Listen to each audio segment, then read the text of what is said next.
We'll be starting in a few minutes.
Get some shit together, so you gotta wait.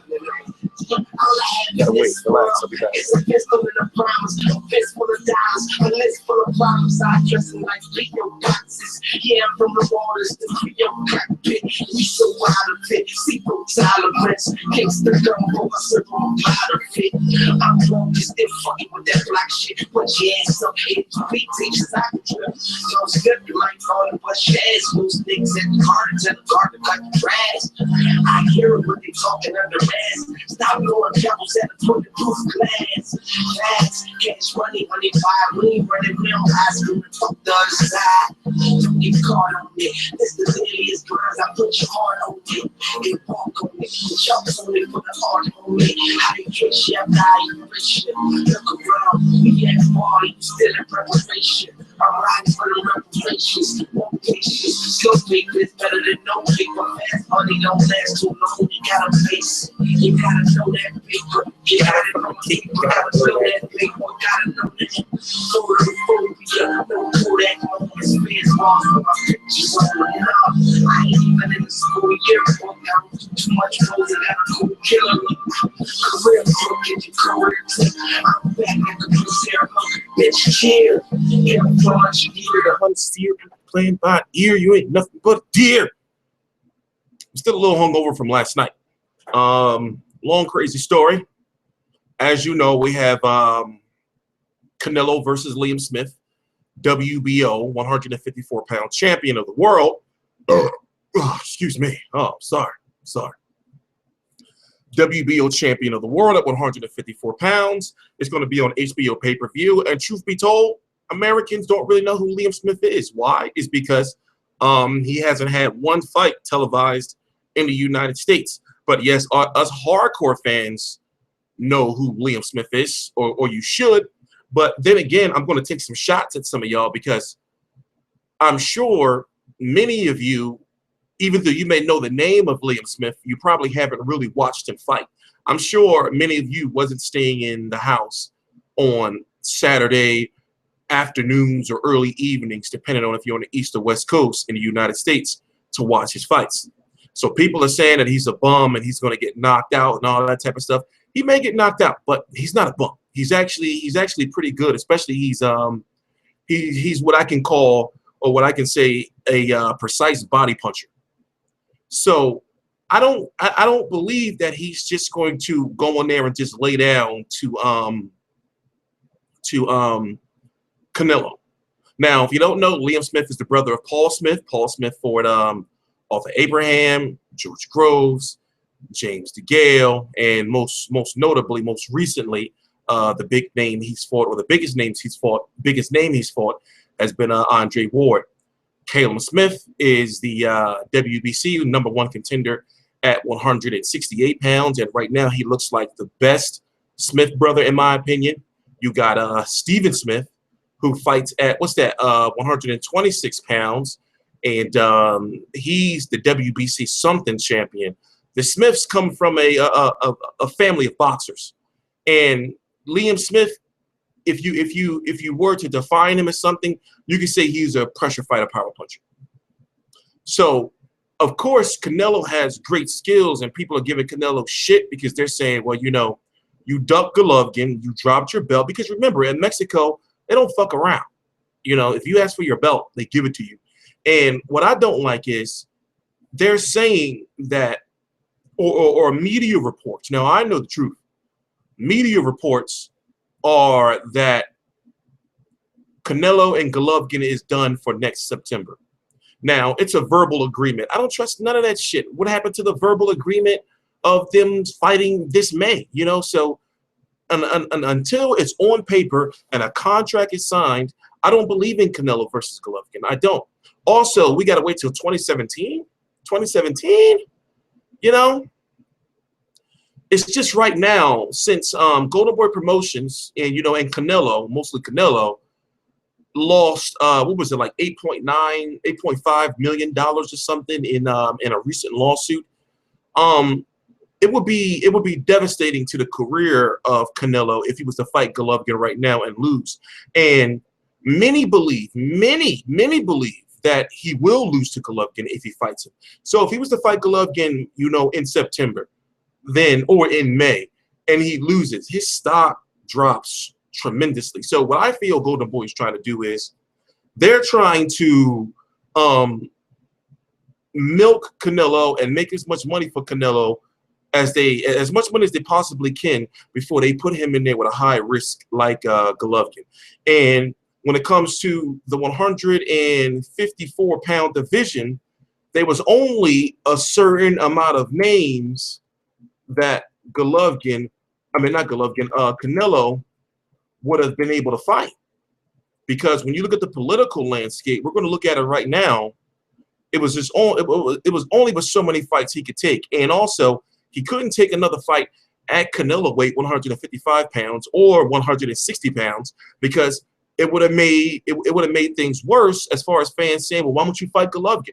So his next fight had to be at a fight at 154 pounds, especially since he's saying, and his team has been saying he's not a real 160-pounder, which is bullshit when you come into the ring at 180 pounds or so. But what I'm going to do is, let's see here, screen share. I'm going to show you, you know, we're going to go through it. We're going to go through it piece by piece.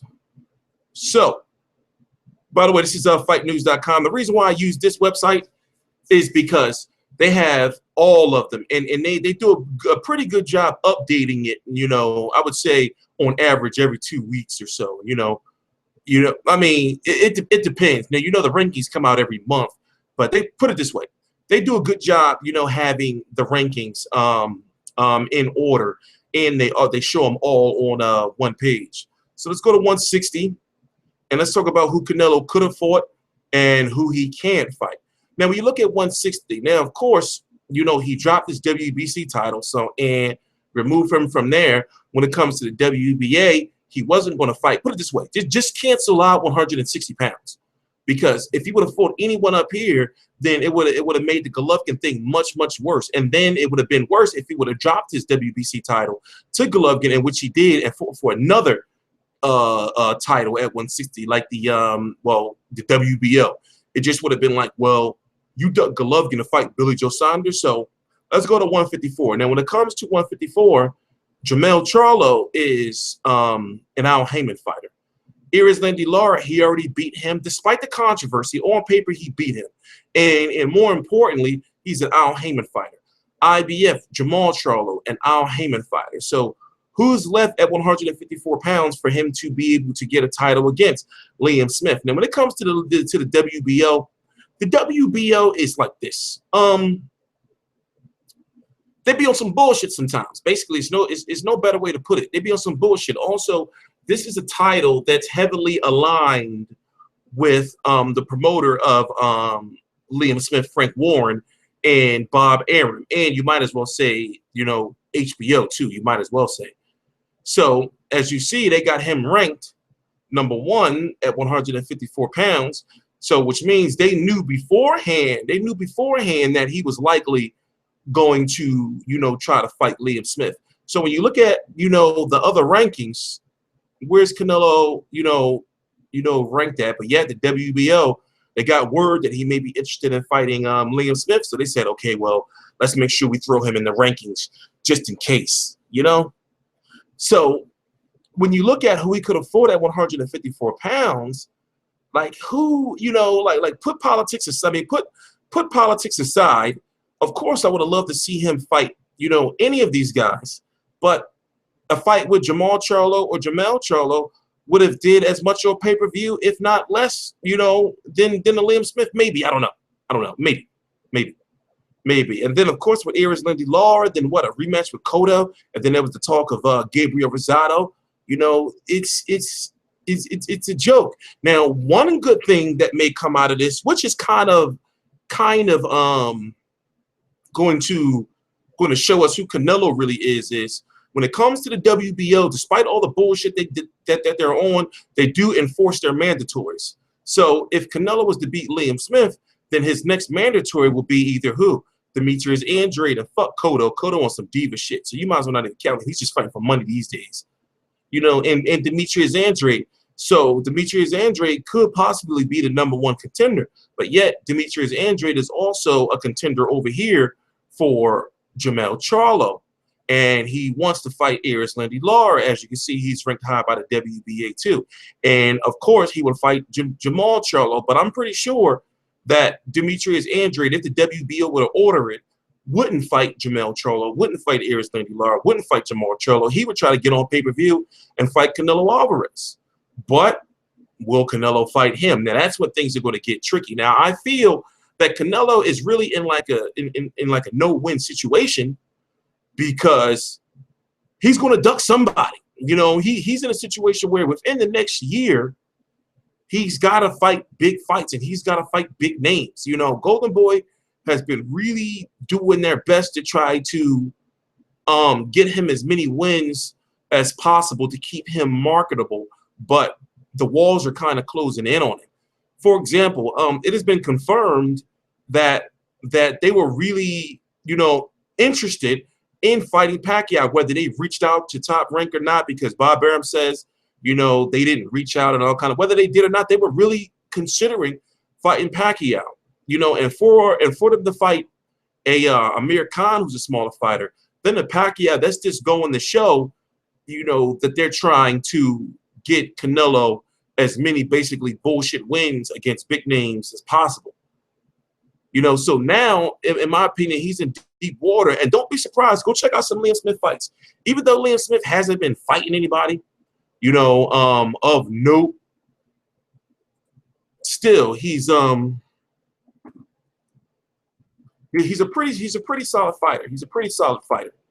You know, 23-0-1 with 13 KOs. Now, remember, he fought John Thompson for the title, the vacant title.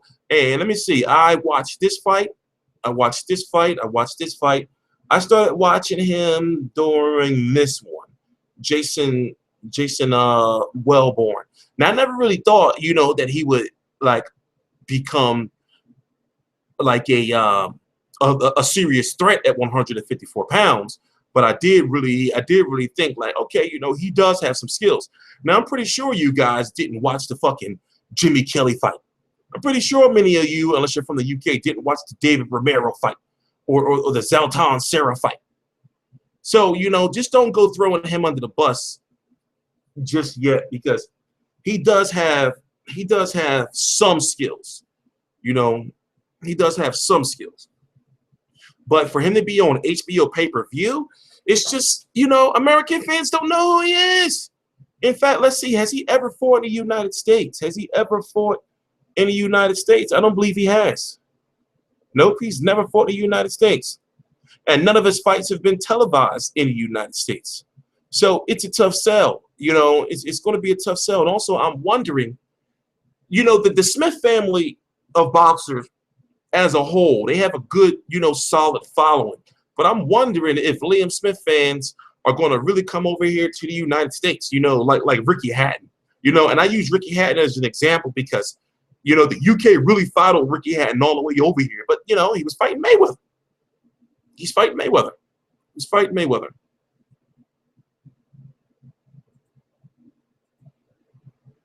Now, it's crazy because the fight is likely going to be $69.99 in HD on pay-per-view in the United States. And, of course, over there in the UK, you pay a monthly subscription for Box Nation.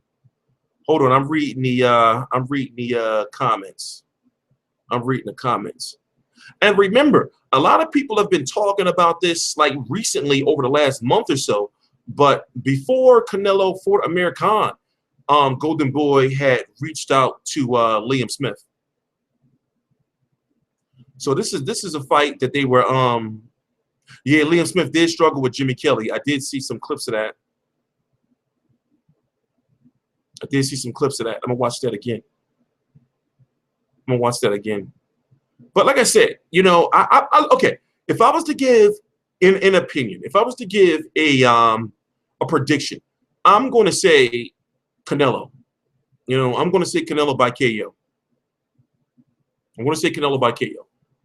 You know, but what I am saying is Liam Smith is not a pushover, and he is, you know, undefeated. We've seen upsets in boxing before, you know, so that there is a chance for him to win. There's a chance for him to win. And also, if he does win, Canelo's going to look like a fucking dickhead. Canelo and Golden Boy is going to look like a dickhead. They're going to look like a sack of shite. That's what they're going to look like. That's what they're going to look like. I'm interested to see, you know, if HBO is going to have like a 24/7 for this. You know, I'm interested to see how HBO is going to handle this fight. What I've noticed on Twitter and everything is, you know, and social media in general, is it doesn't look like, you know, HBO is going to be doing like major promotion for this fight. It doesn't look like it.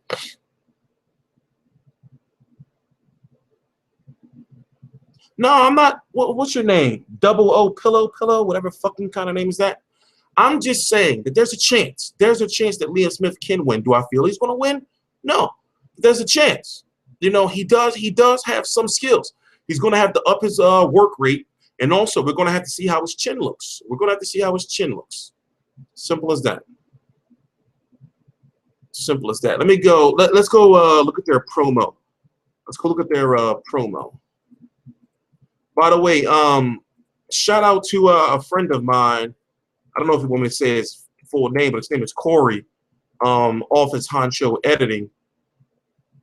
He does like the fight promos, the top 10, I mean the top whatevers. He works with Golden Boy now, and shout out to him. Hold on, I'm looking for the Golden Boy Promotions. I'm gonna watch the promo. But yeah, also big news that's come out this week is Pacquiao versus Broner.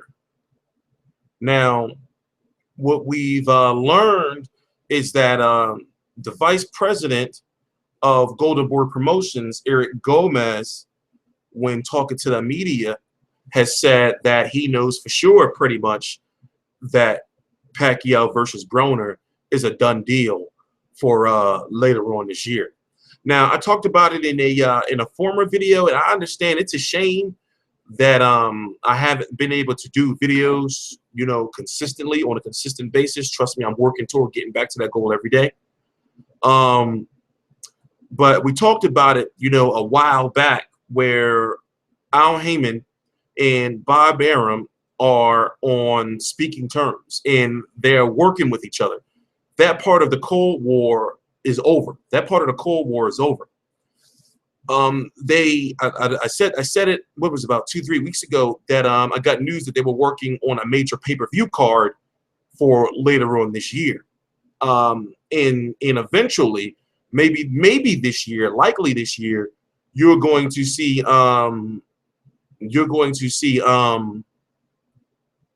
top rank fighters. I don't know who top rank fighters on Premier Boxing Champions on national television. And when it comes to Pacquiao versus Broner, I think to myself, we heard about rumors about the fight could possibly happen last year, but now it's a lot more likely than ever.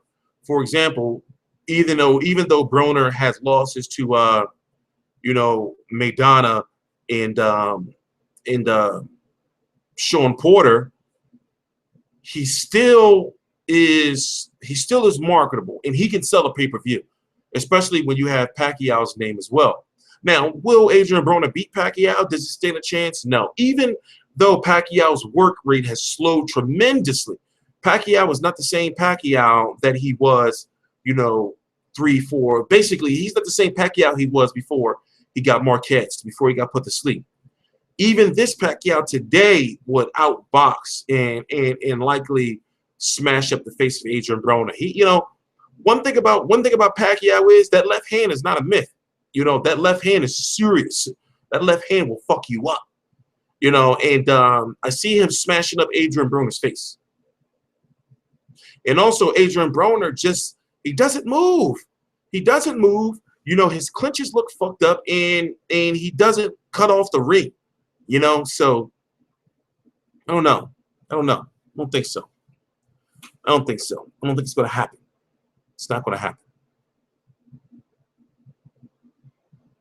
Now, also, another thing is, for example, Pacquiao was supposed to have retired at the Pacquiao-Bradley 3 press conference. But until I see an official press release, and until I see Top Rank and HBO do like a little fucking whatever, you know, and release some shit, you know, to really say he's retired, he's not really retired. Don't believe it. Also, I don't believe that Bob Arum and Michael Kuntz, you know, will allow Pacquiao to retire on his own terms. You know, I'm sure if they talk him into it, Pacquiao will fight. But the problem is, him being a senator now, from my understanding, they don't know how he'll be able to fit in a training camp and fight promotion, you know, with the responsibilities as a senator. Now, he's a newly elected senator, so I understand, or I feel that right now, that he's in the phase of feeling out his position. He's in his phase of feeling out his position. Are you sure Manny still owes Arum 2 fights? You know, I forgot. I did a video on the contract, you know, but I forgot all that shit. You know, I forgot all that shit.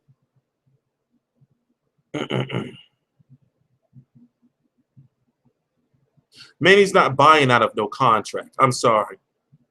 You know, I really do feel that Bob Arum and Michael Kuntz control Manny's career. You know, even if Manny don't want to fight, they'll just, you know, talk him into that shit. You know, and he'll fight.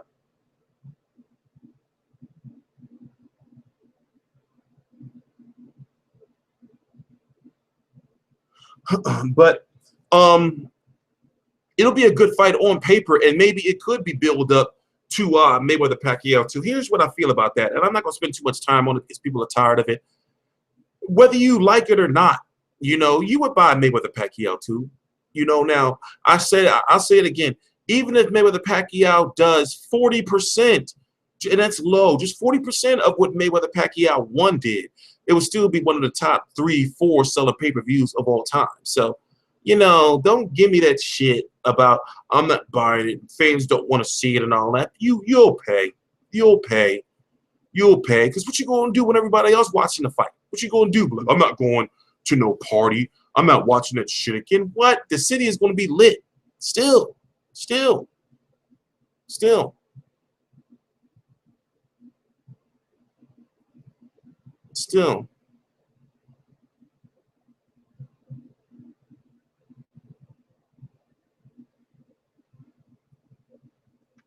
But anyway, oh yeah, and also you people talking about you were streaming the fight. I hear that streaming didn't go so well for people who tried to stream Mayweather Pacquiao. That's what I heard. I heard it didn't go so well. I heard your motherfuckers was getting shut off. You cheap bastards. You cheap bastards. And another thing, I don't understand. Like, if they would do Pacquiao versus Broner, then why Pacquiao not? I mean, why not Pacquiao versus Garcia? You know, why not Pacquiao versus Danny Garcia? Danny Garcia is undefeated. Danny Garcia has a title. But, you know, as Bob Arum said himself, him and Al Heyman are talking about what fights that they can make and that they want to make. You know, of course, they're not going to go crazy and just say, okay, let's just start making all these super fights. Now, people like to give Pacquiao bullshit for the whole him not fighting Terrence Crawford thing.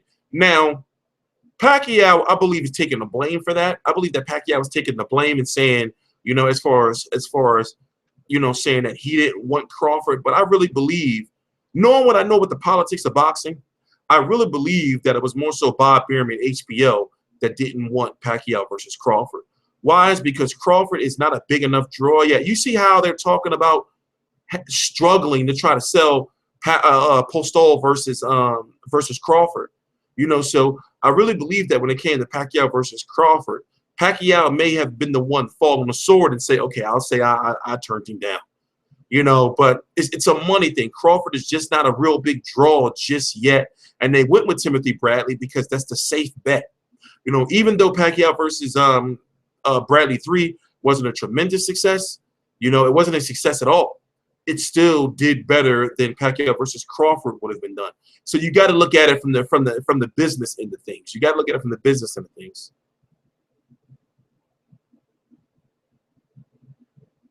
I'm not answering questions that Huda got with Crawford and Mayweather. Those questions are, you know, they're just time wasters, really. Yeah, Mom is still alive. The last I checked, he was trying to get a rematch with Adrian Granados. But one thing I learned about current Don King fighters is that they have trouble getting fights, and probably most likely because of political reasons and Don King trying to dictate too much. For example, when it comes to Charles Hadley, he's been having troubles getting a fight. When it comes to Bermain Stavern, he's been having trouble getting a fight. When it comes to Amir Imam, he's been having trouble getting a fight. I am going for tomorrow. Tomorrow's going to be lit. We got Anthony Joshua versus Dominic Breazeale. We got George Groves versus Martin Murray. You might as well call that a career match. You got Eubank Jr. versus Tom Doran. If Eubank Jr. wins, he's going to be fighting. It's pretty much you might as well just confirmed that he's going to be fighting Gennady Golovkin. You have Mike Alvarado versus some guy I forgot his name. And what else? You got Thurman versus Porter. And you have Steve Willis reffing the fight, which makes it even it's going to be awesome. So I got Anthony Joshua. I got Martin Murray because George Groves is a wanker, the fucking no good ginger wanker. I got Martin Murray. I got Mike Alvarado over that guy. Who else? What other fights? I got Anthony Joshua. I said that already, right? I got Eubank Jr. and I got Keith Thurman. Before I was going with Sean Porter, but then again, I've been flip-flopping. It's a 50-50 fight. I've been flip-flopping like a motherfucker. You know, I feel that Sean Porter's aggressiveness will give Keith Thurman problems. But Keith Thurman is a very smart and technical boxer.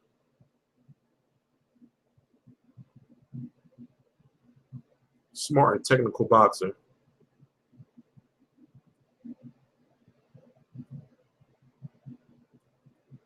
Anyway, what are you guys doing? Oh, Brook versus Vargas. Kell Brook versus Jesse Vargas is not off. They're having some type of minor money dispute, but the fight is going to happen. And they also don't have a confirmed date, a venue, or a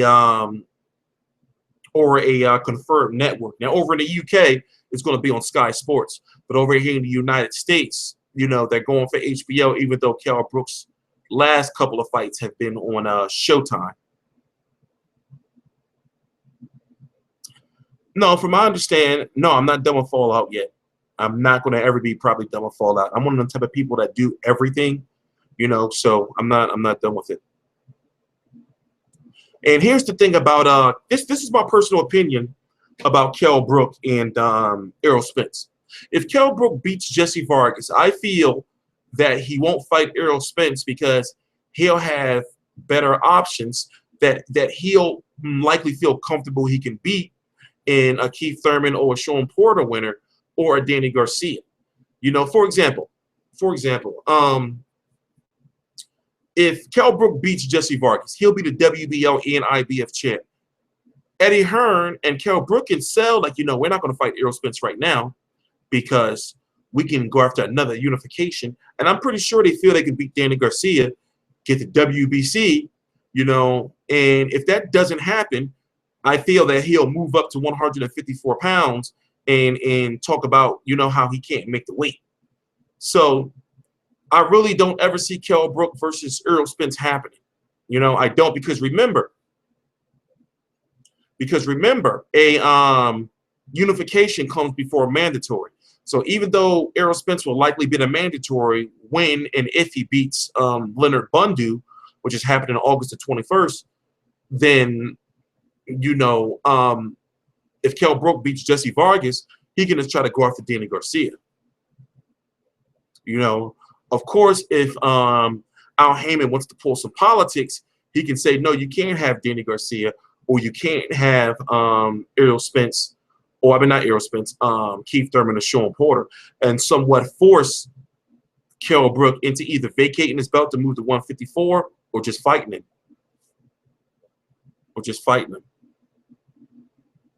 Thurman versus Bradley, who you got? I don't know yet. I can't judge that fight until I see Keith Thurman's biggest fight of his career tomorrow. Don't ask questions like that, bro. Heard. It's late.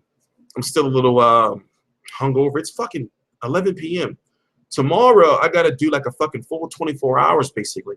Like, this is like the hardest days for me is Saturdays when they're like international fights and American fights. For example, I'm going to be watching Sky Sports from about 2:33 Eastern Standard Time until about 6:30 or so, you know, Eastern Standard Time. Then at 9 p.m. Eastern Standard Time is the Thurman versus Porter card. And then the last fight of the night is going to be that Mike Alvarado card. And then I got to do the Google Hangout and, you know, like the videos. So after this video, you know, I'm going to eat my other piece of Popeye's chicken, and I'm going to drink some Mountain Dew, and I'm taking my ass home and going to sleep. Also, what I have to do is gotta start losing some weight. So I start going back to the gym on Sunday, and I'm going to drop like a whole bunch of pounds real quick. You'll see. You'll see. But yeah, tomorrow's going to be rough. I'm actually thinking about doing a Google Hangout during the Joshua versus Brazil fight. The sad part about it is I wish there just was a way that we're able to watch like full Sky Sports or full Box Nation cards over here in the United States. For example, you know, overseas, You guys have access to Box Nation and Sky Sports, you know, and you get to watch fights from all over the world. To whereas in us, we don't have that option in the United States. We don't have a service like Box Nation where we can watch Kubrat Pulev fights. We can watch fucking Feeder Chudinov fights. We don't have, you know, like that option over here. You stop eating Popeyes, Charles Beatty or Beatty. You stop eating Popeyes. I eat Popeyes whenever I want. It's delicious. Delicious. I got these fucking headphones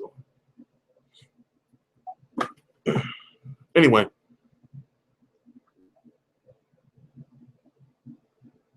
You know, what are you guys doing? What are we supposed to talk about? Let me read my title. What was we talking about? What are we talking about? Oh yeah, here's the thing. Whoever wins between Porter versus Thurman versus Porter, they have to fight that Evanescence guy, that guy who beat Shane Mosley. So expect right now that they're going to get a lot of shit because people are going to say, oh, you know, you fighting these bombs or whatever. But you know, Shane Mosley fucked up. In fact, we're going to go back and look at the ratings again. I'm going to explain to you.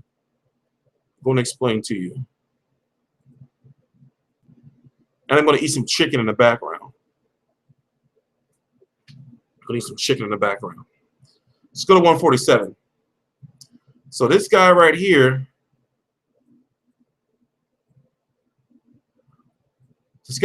beat Shane Mosley. Now, I think I told you guys the story before of how Shane Mosley finagled his way into a #1 contender spot. Shane Mosley went down to what was it, in Panama, where the WBA is based or some shit like that. He went down there, went to some barbecue with the WBA president, and had some bullshit fight down there, and got himself into a WBA eliminator. Now, the WBA, in my opinion, is the most fucked up of all the organizations because they shit is just fucked up. So Shane Mosley got himself a fight with this fucking David Evanescence guy. And the winner of that was mandated to fight the winner of Keith Thurman versus Sean Porter. So now if Keith Thurman beats Sean Porter, they got to fight this Evanescence guy and expect for a whole lot of people to say, you know, why is Keith Thurman fighting this guy or Sean Porter? They're fighting bombs. This is Alan Heyman's fault and all that shit. No, that's the WBA with their fucking bullshit, man. That's the WBA with their bullshit. The WBA is just so fucked up. Also, what the WBA is supposed to be doing, and they think I forgot, is that they're supposed to be getting rid of like that WBA world title and just having one champion. You know, like as you noticed, it seems as though they've been doing somewhat of a good job, you know, outside of this Rashid Warren and Jamie McDonald. They have to order that fight, and I believe they are. No, in fact, Jamie McDonald's going to be fighting somebody else. But if you look at it when it comes to Rigondeaux, they did him dirty. They stripped him of his title basically, so Quigg versus Frampton could make more sense. And then after Carl Frampton dropped the title, they made Rigondeaux magically the champion again. When it comes to Leo Santa Cruz versus Cuellar should have been the WBA Super World Champion, but they dicked him over and gave it to Leo Santa Cruz once he beat Abner Maris. When it comes to Jason Sosa and Corrales, he just won that today. So the WBA should keep up their word and have these two fight. When it comes to Anthony Croller, one champion there. When it comes to Ricky Burns, they dicked over Mauricio Herrera first.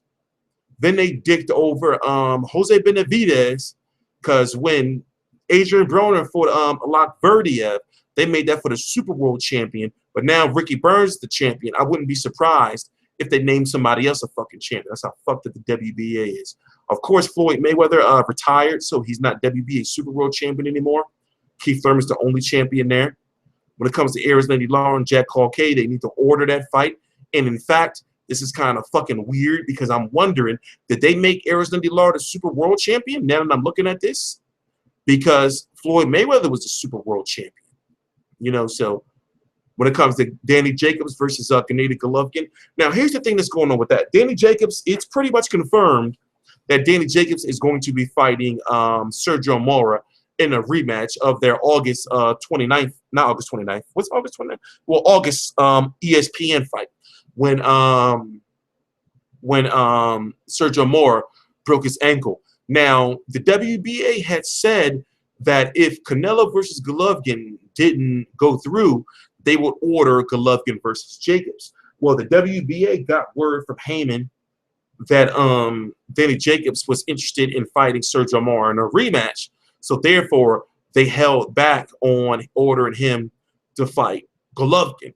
So that's a fight that has to happen. And I feel, since they're saying, even though I don't believe it, that Golovkin versus Canelo can't happen until next year, you know, next September, I believe that after Golovkin fights Eubank, beats Eubank, I believe that Danny Jacobs should be next. And the reason why is Danny Jacobs, you know, it's about time for him to start taking bigger fights. You know, and you can't keep having that daughter belt, you know, when Golovkin has the mommy belt. You can't, you know, I mean, look, he's got 3 titles. He's got 3 titles. When it comes to the WBA, we're still waiting on the B sample from Felix Stern, and George Groves, who's fighting this weekend, is fighting Martin Murray to be the #1 contender for either this Giovanni, the Corollas guy, or Felix Stern. Now, when it comes to George Groves, he failed on the WBC path when he lost to Badu Jack, then did some hating shit and wrote the WBC to try to stop Caleb Smith becoming a #1 contender. You know, he lost to George Groves in the in those 2 fights on the IBF path. He's not going to WBO path. He's going to WBA path because it's the easiest path for him to take. And if George Groves wins, if you look at all these fucking goddamn no-name classless punks here, you know, there's really no big fights for him, and he can hold on to that title and fight these fucking bullshit guys. You know, and it's not going to be Jesse Hart, and it's not going to be Julio Cesar Chavez Jr., and it's not going to be Caleb Smith. So look at all these other guys at 168 pounds. That's the fucking trash that George Groves is going to be fighting. Sergey Kovalev should fight Jürgen Breimer after he fights Andre Ward. So therefore, he can pretty much literally have all the belts outside of Adonis Stevenson's belt. Adonis Stevenson is fighting Thomas Williams. That's going to be on PBC on Spike. He's been fighting. He's fought on Spike TV twice now. He's been fighting nothing but no-name guys. And he's going to likely fight the winner of Eliter Alvarez, who is rumored to be fighting Chad Dawson. You know, so Chad Dawson may get a rematch. When it comes to cruiserweight, you got Dennis Lebedev, Babette Shumanov. Why are we talking about the WBA? The WBA is some bullshit, and I hate it. You got Tyson Fury and Ruslan Chagiev. Also, if you don't know, Tyson Fury has a very bad ankle sprain, and the Fury versus Klitschko 2 fight is postponed until God knows when. I believe it's going to happen in October. The reason why I don't believe it's going to happen in September is because September is just too stacked, and I don't believe whatever network it's going to be, which will likely be HBO and likely be Box Nation, I don't believe that they have the time, you know, during that month to schedule a fight with fights like Golovkin versus Eubank, which will be on Sky Sports. I know people like to tell me shit that I already know, but then you have Canelo versus Smith. That's going to be on Box Nation, likely, of course. Liam Smith being a Frank Warren fight, and with Brook versus Vargas being on HBO and being on Sky Sports. I just don't think the fight happens in September. I just don't think the fight happens in September. But I know we're going a little fast. I know we're going through a lot. I look at it like this. I don't believe that Tyson Fury's injury is fake, but I do believe that he has been doing a lot of dumb shit and talking a lot of shit and not really wanting, how can I put it? I feel that he is kind of underestimating Vladimir Klitschko. I feel.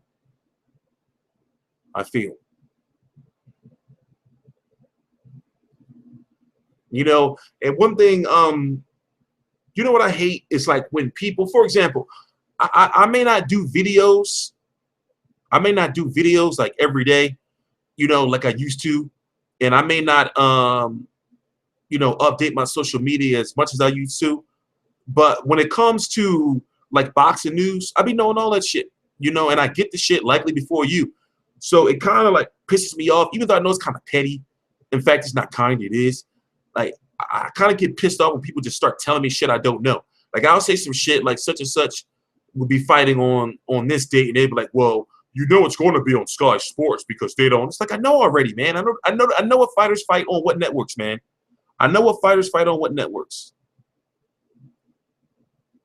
Yes, I know Mike Alvarado fights tomorrow night. Mike Alvarado's fight is going to be on Unimas, and it will likely be the last fight of the night. It will be likely the last fight of the night. That's how Unimas and fucking beIN Sports and Fox Sports Deportes and all that shit work. They make sure that shit come on fucking last. You know what I never had before? I never had Tecate. Ain't that crazy? I don't even know anywhere in Philadelphia who sells Tecate. I need some Tecate.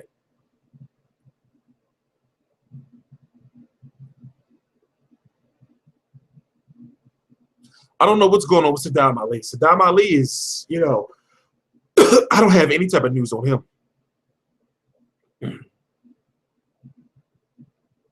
I don't have any type of news on him.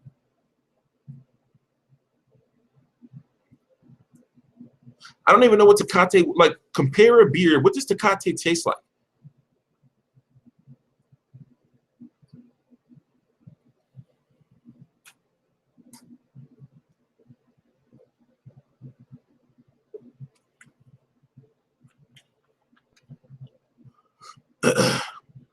Salt and lime. Is Tecate like a beer like that you put fucking lime in? I don't like no fruit in my drinks. I don't do that shit, man. That shit's for weirdos. Anyway, I can see the chat and read in the chat. What do you guys want to talk about?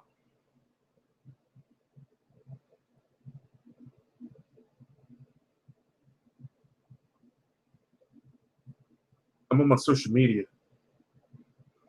Travis Gotti boxing. You use a coon for support in this fight. He's talking about Smith versus Canelo. And let's get it straight. It's Smith versus Canelo. It's not Canelo versus Smith. Smith versus Canelo. Oh, yeah. Okay, let me tell you what happened. Here's a funny story. On Twitter, I'm how can I put it? For those who've been around for a while, and for those who are on my Facebook, know that my Facebook, I had kind of abandoned Facebook for like 8 months, and I'm just starting to get my my Facebook page back to the prestige that it used to be. Because my Facebook page used to be like really popping, you know. And I'm not saying this just to toot my own horn. It probably was one of if not the best boxing, you know, forum there was. A lot of people launched like their YouTube whatever or their boxing whatever from my page, and what I did was I went over to Twitter to start building up my Twitter. Now, when it comes to Facebook and Twitter, they're two different things. Twitter is a lot more professional. You know, Twitter is where, you know, everybody's watching you, and that's when you get like a lot of news and a lot of credible sources. So I tweeted some shit about Mikey Garcia. He's supposed to be, you know, even though he got pissed, but still, I'm just reporting the news, Mikey Garcia, if you're watching. He's supposed to be returning on July the 30th on the undercard of Frampton versus Quigg in the Barclays Center. Now, if you know, of course you should know, that that's an Al Heyman card. And I just assumed that, well, if Mikey Garcia is fighting on the Al Heyman card, you know, then it's likely that he signed with Al Heyman. If he signed with Al Heyman or Mayweather Promotions, and he got pissed and posted some shit on his Twitter, him and his brother. So long story short, there's some talks or some rumors that are circulating around that he may be signed with Richard Schaefer's new promotional company, which he's been keeping very quiet, by the way, which is called Ringstar Promotions. So Richard Schaefer is back, but here's the thing.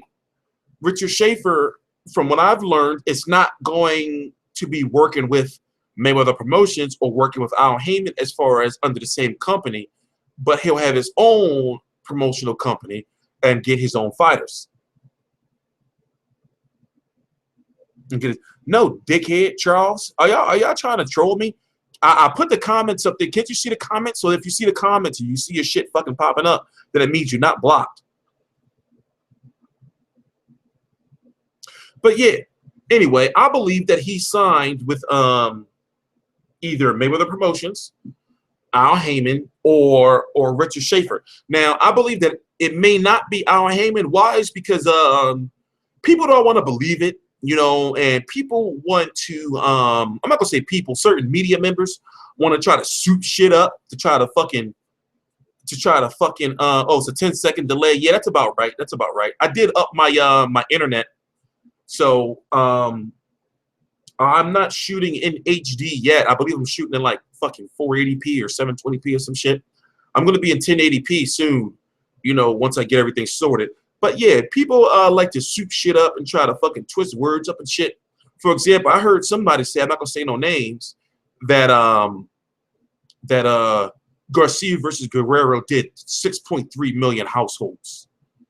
You know, there's a difference when people say, you know, the shit peaks at 6.3, or if it did or if it did a concurrent, like consistent 6.3. So basically, the point I'm trying to say is people fucking soup shit up to try to make you think that shit is doing better than what it is. I'm a huge PBC supporter, a huge Premier Boxing champion fan.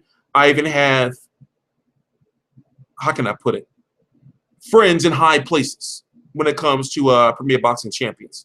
So I'll never just, you know, disrespect their shit, because I know what they're trying to do. I know what they are doing. But there are flaws. You know, there are flaws.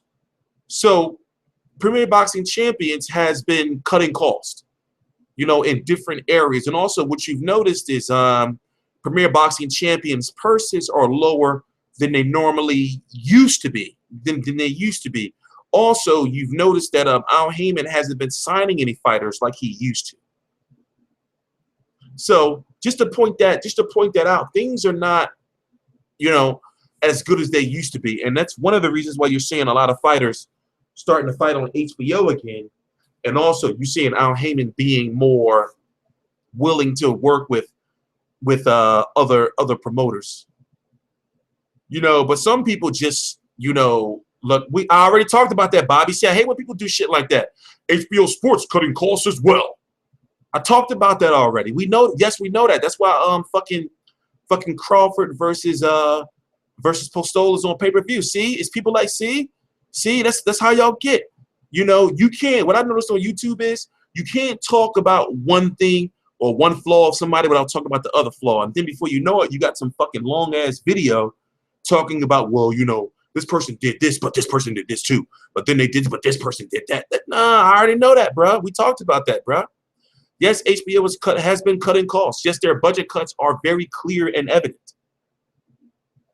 Unless it comes to fighters like Sergey Kovalev, you know, Golovkin.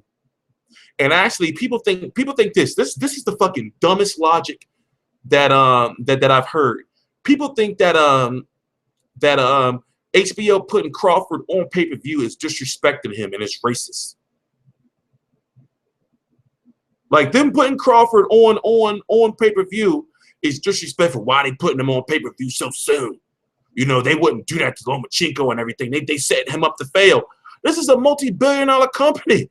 Like, you know, they lose if Crawford pay-per-view is not successful. It's actually a good thing, you know, to Crawford that they actually putting him on pay-per-view. You know, so, you know, shit just be fucked up out here. Shit just be fucked up out here. But like I said, I'm not going to be one of those channels, you know, that just be saying shit just to fucking get people all riled up. I used to be like that, you know, when I used to drink and everything. I used to be like that. You know, but now it's just like boxing. What I notice about boxing media is like there's really no unity. You know, for example, Here is a here's an example.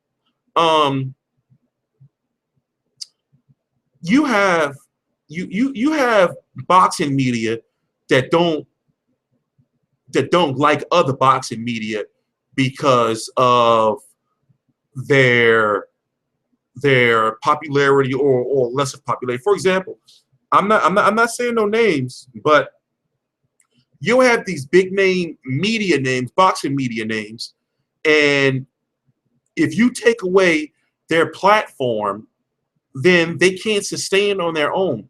Now, I'm just going to name, you know, just to give you a somewhat of an example. I'm gonna name a bullshit paper company. Let's say if the Los Angeles Tribune, right, had this well-known boxing reporter that you've known about for all these, you know, whatever. If you take away the LA Tribune from that boxing reporter, he's not going to have the platform. And I'll be wondering, like, yo, can you sustain on your own without that? Now, this is no disrespect at all, but you'll have a guy like Al Bernstein, right, who does like these boxing shows on YouTube. And them shits be having like fucking 200 and 300 views. You know?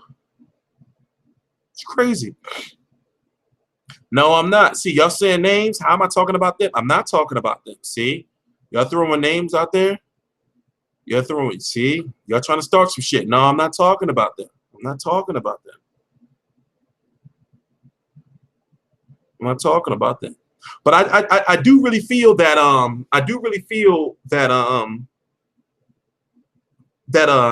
there are boxing media members who have agendas, and they don't help the sport with their views, because their views are like skewed.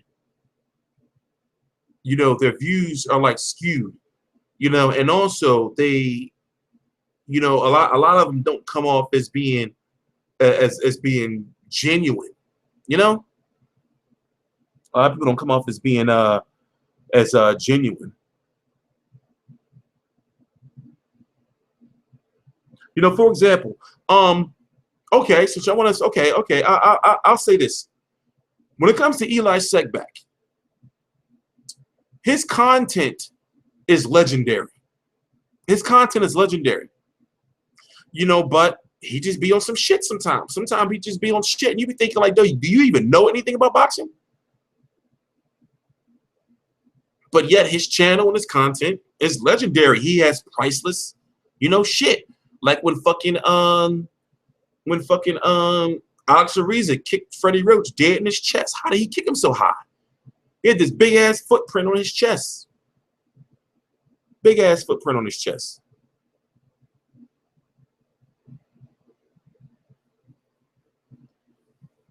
Big ass footprint.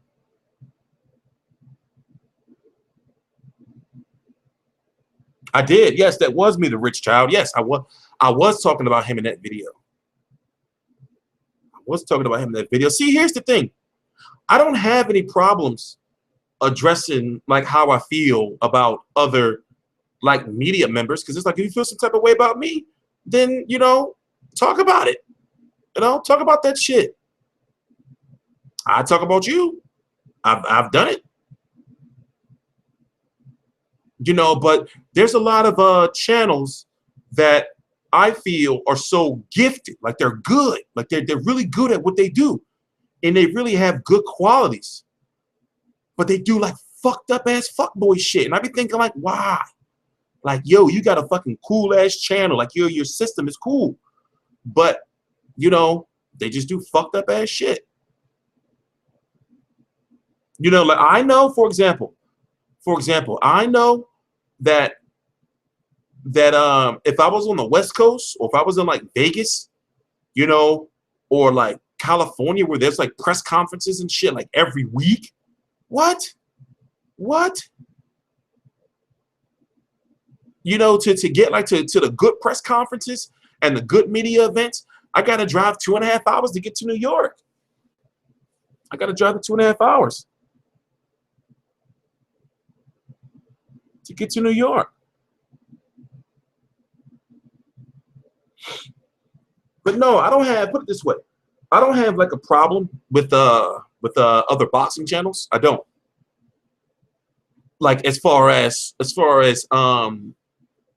like. Well, actually, yeah, I actually do have a problem with other boxing channels. I actually do. You know, I just feel like the racist shit is just completely out of control. Also, you know what? Like when there's people that like subscriber drop, you know, or name drop, when people say shit like, yeah, see, Fight Hub is really good. Why? Because Fight Hub does exactly what they're supposed to do. They do exactly what they're supposed to do. They get interviews, they ask good questions, you know, and they and they provide like high quality content. They provide high quality content. But sometimes, you know, like if you notice, like it gets to a point where it's like, yo, like everything is racist. Everything's got some fucking racism involved. It's like we can't have one black fighter fight one non-black fighter and there not be some type of racial shit involved.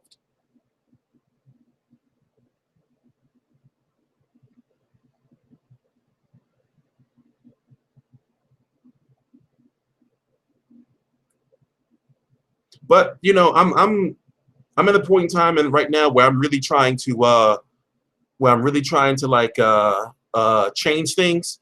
For example, I've been talking about it. I've been working on a website for a really, you know, I guess I could say it's a long time, for several months now, and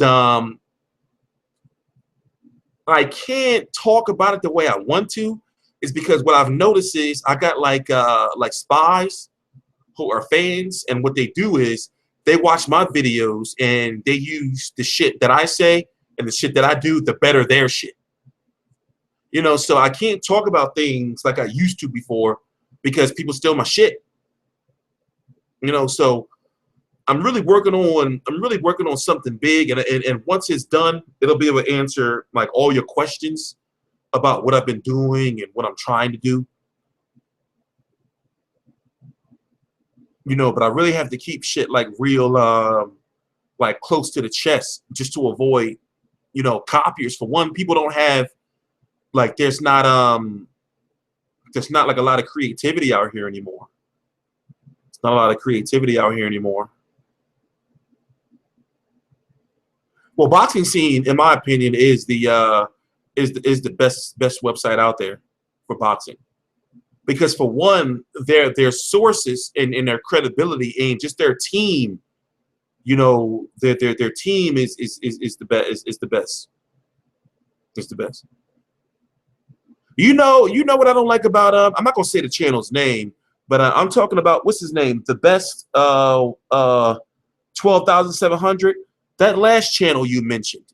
The reason why I don't like that is because he how can I put it? He copies off a Boxing Ego. Like literally, like he be stealing his shit. So it's just like, you know, like what I've noticed is like people don't be having no creativity no more. Like they'll steal your creativity.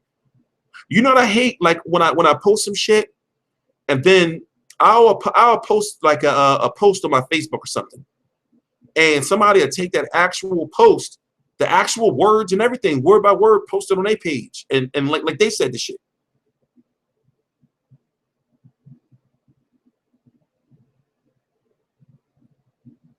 You know, you got to understand. Let me point this out to you. And we're going to talk about boxing again.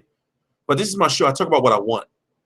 You got to understand, like, when it comes to, I remember when I first started on YouTube, there was literally only, you know, about maybe 10 boxing channels.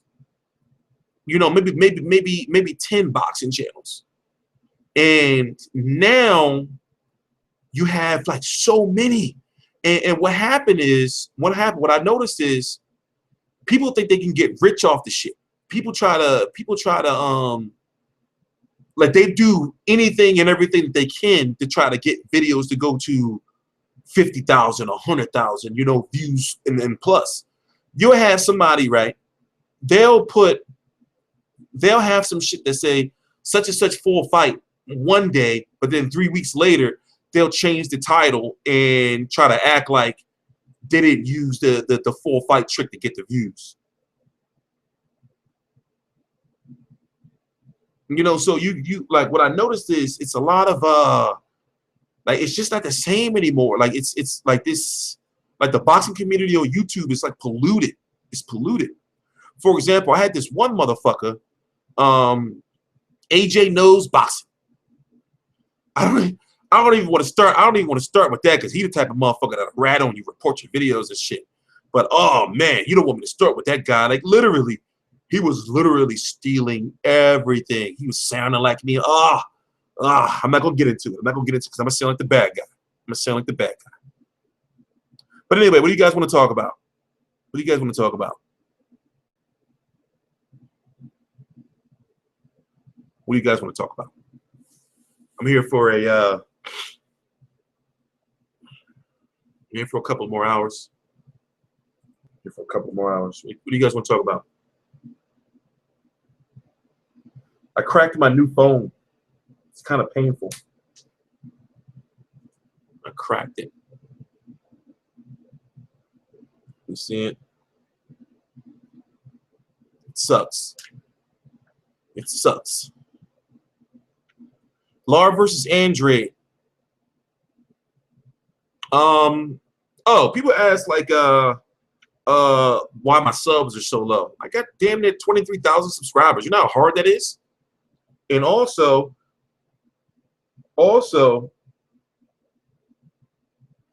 I damn near took off like 6 months. I was doing like 2 videos a month or some shit like that. So I don't really care what people say. Like when it comes to like subscribers, because they usually don't be knowing what they're talking about.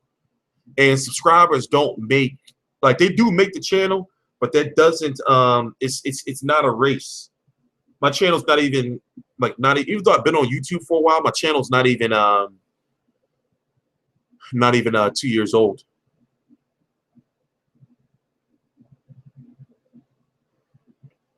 Channel's not even 2 years old. So I really don't get, because you know, a lot of people don't have 20-something thousand subscribers.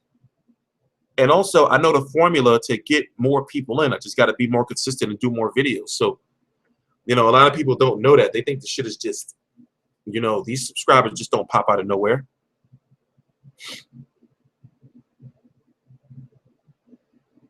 But when it comes to Lar versus Andre, I see it happening. I see it happening. Laura's in need of a big fight. Laura's in need of a big fight. Because when you're fighting Jean Zavek and who? Delvin Rodriguez, you know, you can't, no.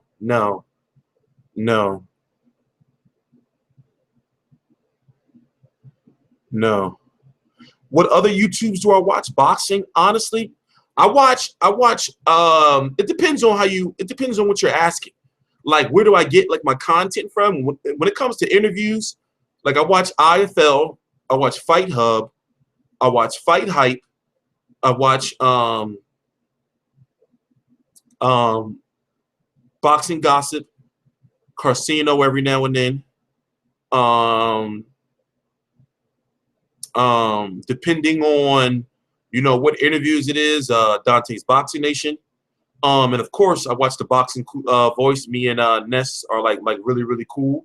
I watch Behind the Gloves. Watch a lot of boxing channels, but as far as boxing, like vloggers, like people who talk and do what I do, I can't watch that shit. Like, it's hard for me to watch other people do that shit. I can't watch it. I don't watch my own videos. I can't watch people just running their mouth. You can't watch people just running their mouth. Yeah, I like Michelle Joy Phelps, but I've never been like a thirsty dude. I'm not into that. I'm not into that.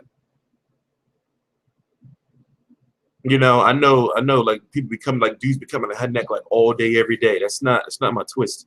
But I know if we work together, what would be what? We had a game on lock. Like just being a female alone, like she gonna get like what? We had a game on lock.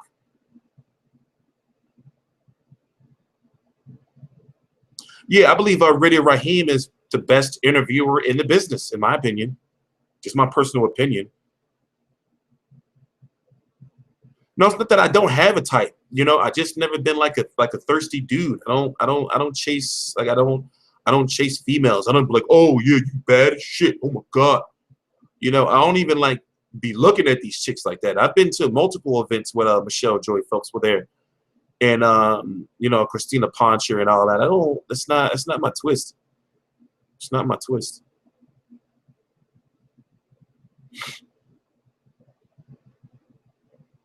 Also, this is what I've noticed about like recent like YouTube trends, like videos like when you have like moving images or different like images and everything, they're going to do a lot more. They're going to be a lot more attention engaging than videos like me. For example, people try to compare me to other channels and everything, but if you really look at it, there's not many many channels that do what I do as far as when you see the person. You know, there's not many like that. You know, I thought about going to, you know, just like doing a different images and shit, you know, but it's just not me. It's just not me. But yeah, if I started my video like with like a PowerPoint or slides or shit, you know, and slides and shit like that, like when people show like the different images and talk about it, put the different graphics in, my channel will be a lot more successful. But that's not like a show. For example, when people meet me, they know who I am compared to if somebody that didn't do like live videos, they don't be knowing who they are. You know, for example, people don't really like, this is not being disrespectful, but if people like at a boxing event like see like a boxing ego or something, they really don't really know who he is unless they're like seeing pictures of him or something. And it's crazy because I don't like people knowing who I am.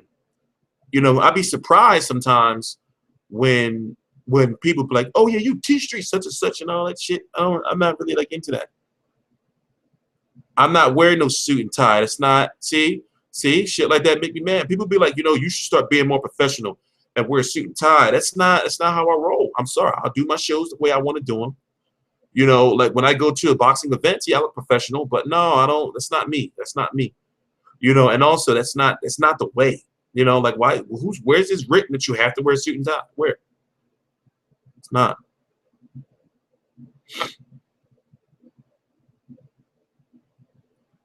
Whatever this, Danny Garcia versus Broner or Pacquiao versus Broner. I feel Danny Garcia versus Broner would be a more competitive fight, in my opinion. In my opinion. It was something I was supposed to show you guys. It was something I was supposed to show you. I believe it was something involving the rankings. I kind of want to eat some chicken. I got some chicken wings. Kind of want to eat some chicken. Who wins, Broner or Pac? Come on, man. Don't ask no dumbass questions like that. Pacquiao. What's going on with Lucas Matisse? Lucas Matisse pulled out of the Mauricio Herrera fight. In all honesty, I believe that Lucas Matisse's heart is gone. I believe that his heart is not in the sport anymore. I believe he's finished mentally. Lee Selby versus Gary Russell Jr. is likely going to happen. Yeah, I don't know what's going on with Danny Garcia. Rumor is that he may be fighting Andre Berto, but right now I believe they're waiting to see what's going to happen with Keith Thurman versus Sean Porter before they start looking at what's going to happen with Danny Garcia.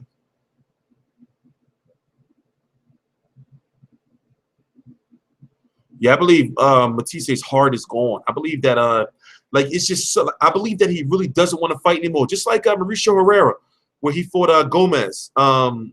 What's his name?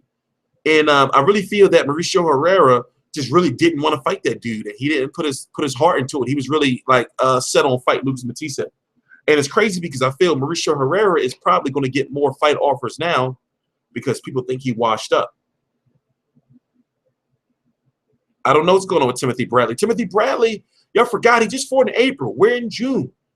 You know, people were somebody. I'm gonna say people. Somebody on my Facebook was like, "Damn, where's Timothy Bradley at? He hasn't fought in God knows how long." He fought in April. It's June. It's June. Who wins, Krolla or Linares? I'm going to go with Krolla, honestly. Honestly. Broner versus Gamboa. They're not even the same weight class. They're like 3 weight divisions apart, bro. I'm not answering that. I'm not answering that. I don't know what's next for Frankie Gomez. He's a Golden Boy fighter, and when it comes to fighters in that division, there's not many fighters that he can fight that Golden Boy has access to fight. I'm not sure. When it comes to Mikey Garcia's return, expect for him to probably be fighting at 147 pounds or 154. I wouldn't be surprised. You know, and it's not going to be a big name because of the layoff. So don't be, you know, coming at his neck and all that shit. Yes, I think Ranches Barthélemy is a bit underrated. Zalachanikin, yes, he does beat Linares in my opinion.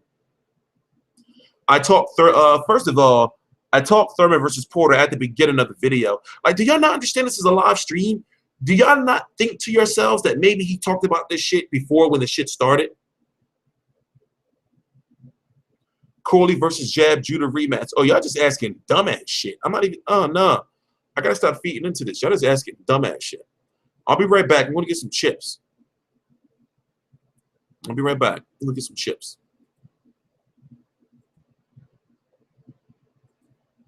I'll be right back.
What's going on, chat?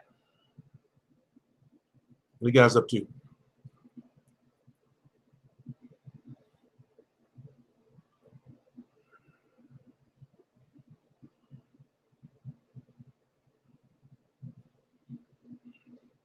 Yeah, y'all do be asking some dumbass questions.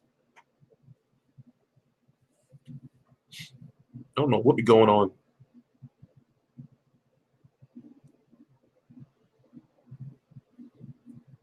Some people were saying that there's makeup on Fury ankle. Somebody asked me what was I listening to. I'm listening to Hall & Oates' Greatest Hits. It's the Hall & Oates.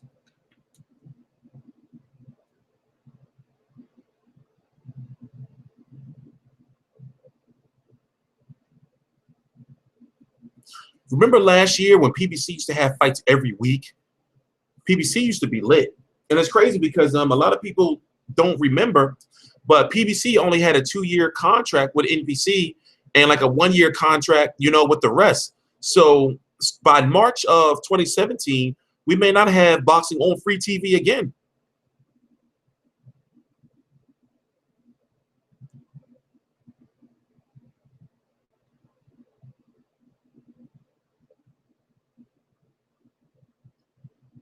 Do you think Jacob says not ready because of the P-Rog KO, and he knows Golovkin is going to wreck P-Rog, was going to wreck P-Rog a few years ago?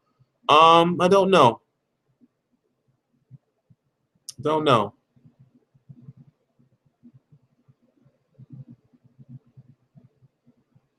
Don't know. Like the problem with Premier Boxing Champions is, and it's been talked about before, is they have no spokesperson. You know, the fact that Al Heyman don't speak to the media, you don't know what the plans are for these boxers. For example, Richard Schaefer said it himself that you know, he had a much more open relationship with the media as far as you would know what five fighters were going after what and where they were going, you know, after a fight and what fight was leading to what. When it comes to Premier Boxing Champions, you have Lou DiBella, who's the promoter of the fight that happened on the East Coast. And then on the West Coast, you got fucking TGB Promotions, whatever the fuck that is. So these fighters don't have a promoter who's like fully invested into their careers. You know, if you don't, okay, here's an example. If Danny Garcia fights on the East Coast, he's promoted by Lou DiBella. But if he fights on the West Coast, he's promoted by TGB or fucking Warriors or whatever the fuck they use. For example, you don't know who the promoter is for, oh yeah, Thurman Porter is Lou DiBella. Thurman Porter is Lou DiBella. I was going to say. But yet Sean Porter was fucking promoted by Mayweather Promotions, like, what, his last two fights or some shit.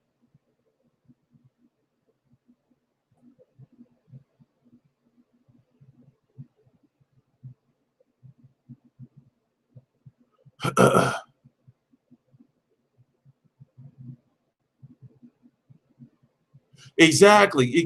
What's your name? EP2 207. Exactly. That's what, like, honestly, that's the biggest thing that's really missing. There's nobody to really answer to the media. PBC, HBO, both facing budget cuts. Who's suffering more? PBC? Because you got to understand, HBO is number one, no matter how you slice it. And HBO has like that stuck up bitch attitude, you know, where they're like, well, we're HBO. So, you know, HBO is like HBO's budget cuts, you know, are not because of HBO is failing or whatever the case may be.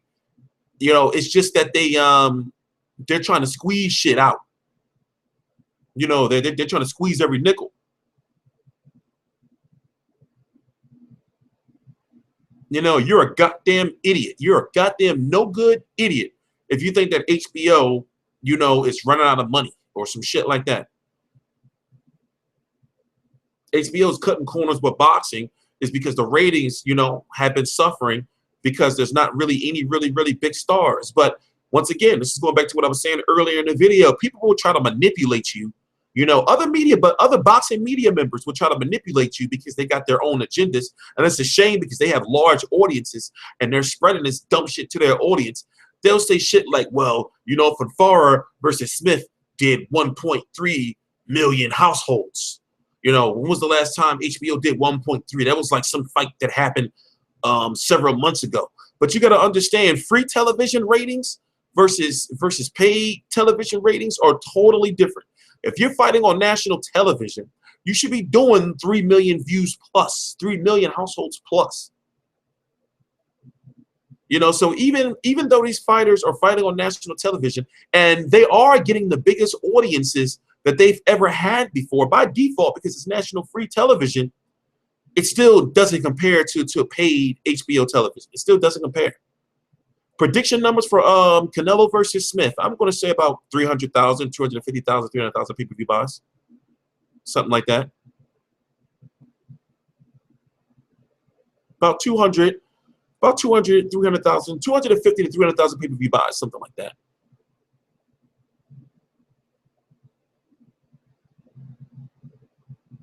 And one thing about Showtime I'll point out is Showtime has a more invested interest in boxing in the long term. You know, Showtime is really trying to be number one in boxing. They're really trying.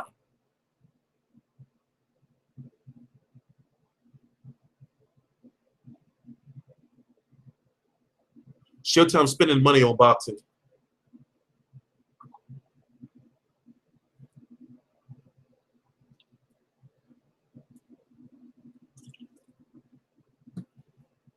But also, let's talk about Thurman versus Porter. Let's talk about the political end for a minute. If you don't know, this fight is actually it's Thurman versus Porter, Showtime Championship Boxing on CBS, but yet it's being billed as PBC on CBS. Now, what it is if this was just a Premier Boxing Champions fight, then Showtime, I mean not Showtime, then Al Heyman would have to pay these fighters purses. So the fact that it's a Showtime fight on free television, it's Showtime that's responsible for the production and the payment of these purses. So, which means that Premier Boxing Champions is not losing any money, but also it does show, you know, more proof that Premier Boxing Champions is struggling with money. Yes, the Gale versus Badu Jack is happening. It's official. It's just no date yet. The Gale versus Badu Jack is happening. It'll likely happen in October, you know. But then again, it could happen in September because Showtime, you know, HBO is kind of kicking Showtime's ass when it comes to fights that are happening in September. Yes, Showtime Thurman versus Porter is the first fight that happened in like 40 years or some shit on CBS.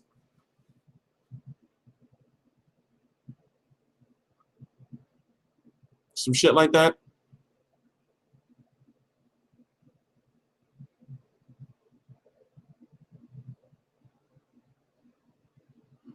But I'm going to be, like I said, I got a long-ass day tomorrow. We're going to hang out. All this time I thought the camera was on. Let me turn the camera back on. David Benavidez.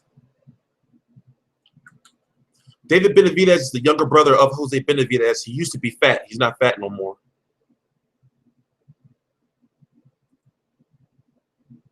What's that on my hat? That was rice I was eating. Yeah, I'm streaming tomorrow. I'm streaming tomorrow live.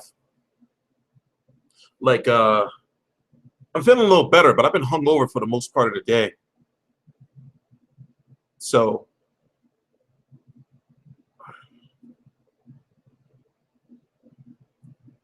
I'm going to get some good sleep. I'm going to wake up. What time is it? It's 11. It's almost midnight. I'm going to wake up probably like 4, something like that. Get some work done. Walk the dog. And then for me, boxing starts at like 2:30 p.m. or some shit like that.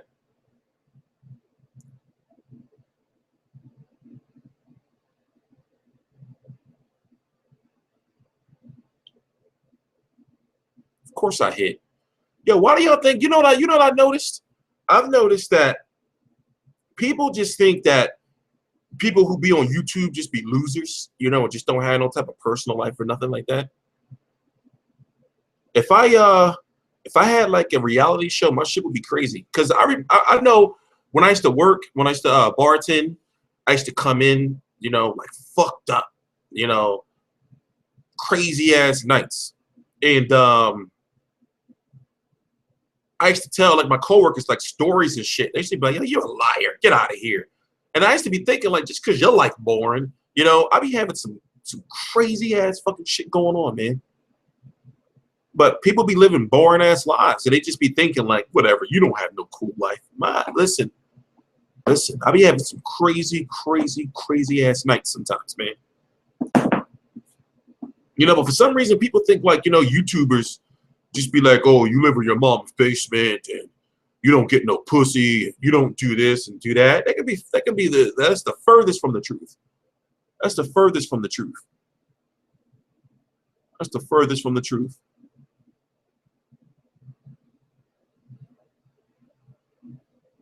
Like, I be living a fucking movie sometimes. Sometimes it's a Lifetime movie, you know, but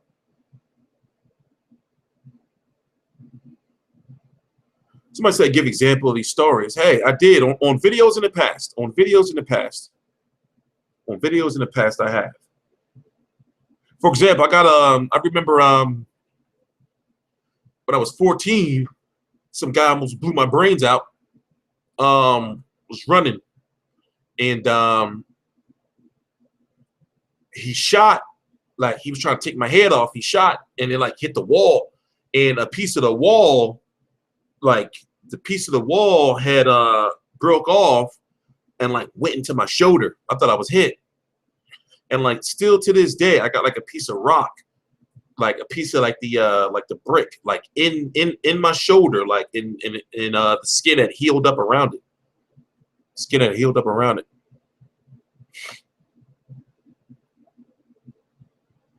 She used to be crazy, man. She used to be crazy. But now, you know, I'm just like some chill dude.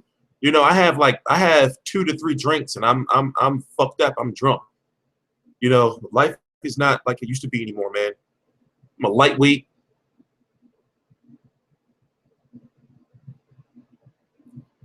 I'm going to be streaming. I don't know. I'm going to be streaming during the Joshua versus Brazil fight. So don't ask me no dumbass questions like, well, what time is that fight? You know, another thing I hate? I hate when it's this motherfucker on my Twitter. If you're watching this video, fuck you. When they ask me shit like, he'll be from fucking New Zealand, and he'll ask me some shit like, do you know what time Thurman versus Porter comes on? And I be thinking, yo, look it up and convert the time, motherfucker. Or they'll say some shit like, do you know what time the ring walk is? And it's like, what the fuck, man? What the fuck? The ring walk, though? I don't know that shit. And if I did, I don't fucking feel like typing that shit, man. But anyway.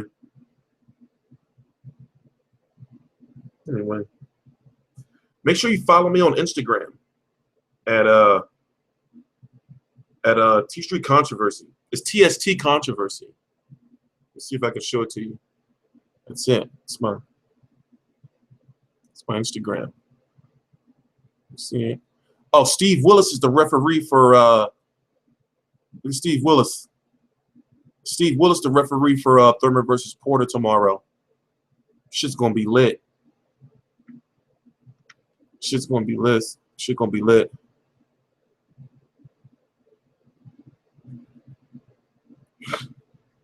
Yeah, I am gonna start having boxers on the show. As I said before, I don't like talking about like what my future plans are, because then somebody might steal my fucking idea like they've been doing. So, but one of my plans is I want to have like an actual like late night boxing talk show. You know, when I have like special guest musical fucking people and shit, and like dancers and, you know, like special guests. Like I'll invite Danny Garcia over and Angel, and we just like talk shit and like do dumbass shit.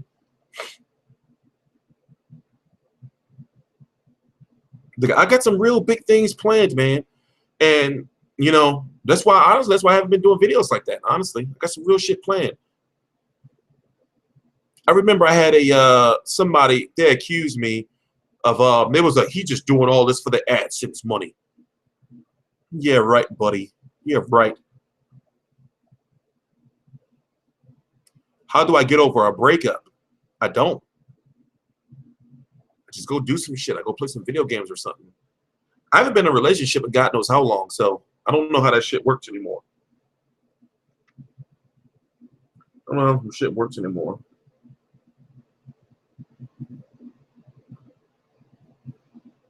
But anyway, what are you guys doing?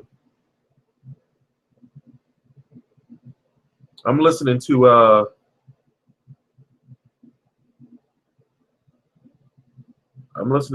Flock of Seagulls. Iran.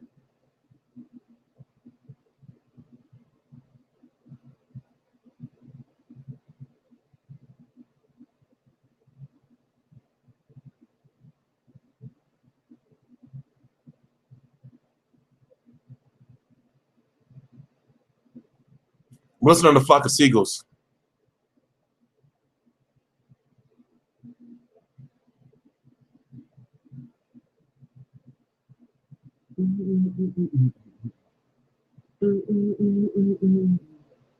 That's my shit. That's my shit.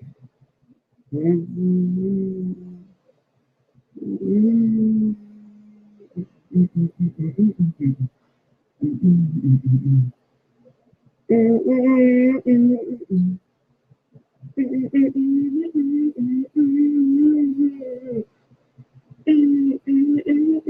gonna take a musical break.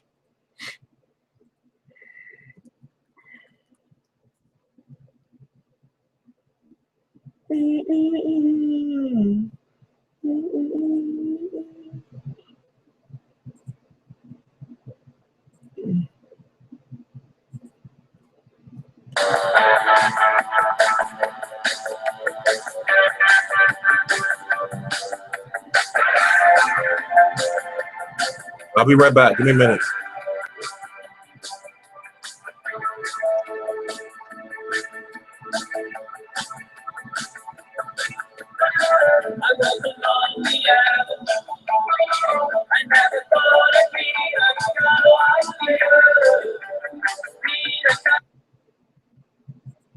This is my mood right now. Here we go with Ghostbusters.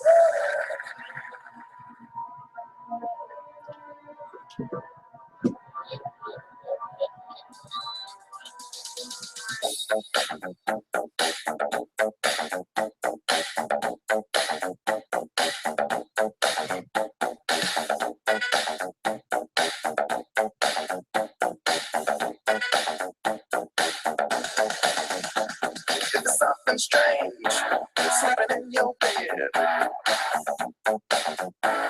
Let me tell you something. It's something weird, sleeping in your bed. Oh, let me tell you something. Bustin' makes me feel good.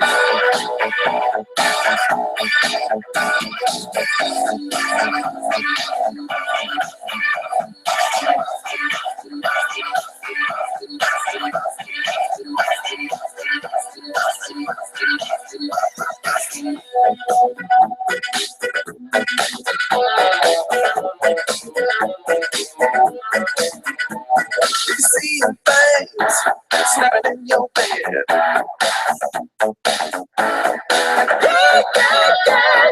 Invisible man sleeping in your bed. Oh, let me tell you something.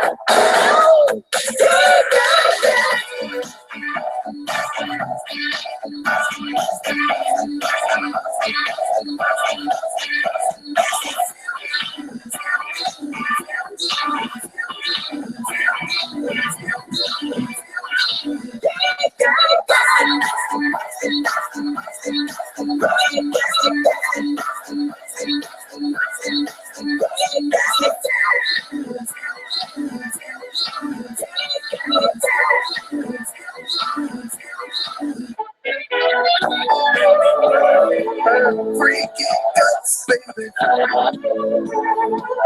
Freaky guts, man.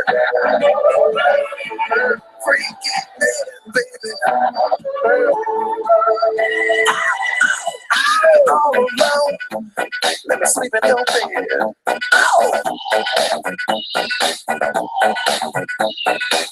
Let me tell you something. Sleeping makes me feel good. I ain't afraid of them sleeping. I ain't afraid of them bed. And the visible bed. Freaky guts bed.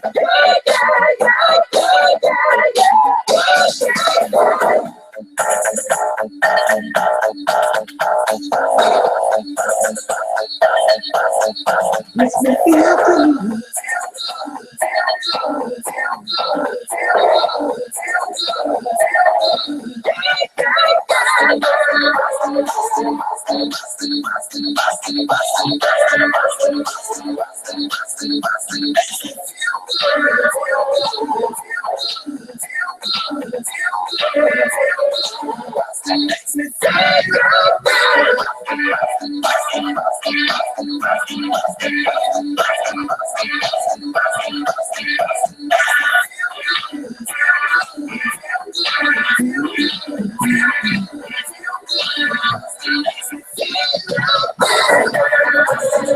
It's before your time. You don't know about that. It's before your time. But I ain't gonna lie, busting does make me feel good.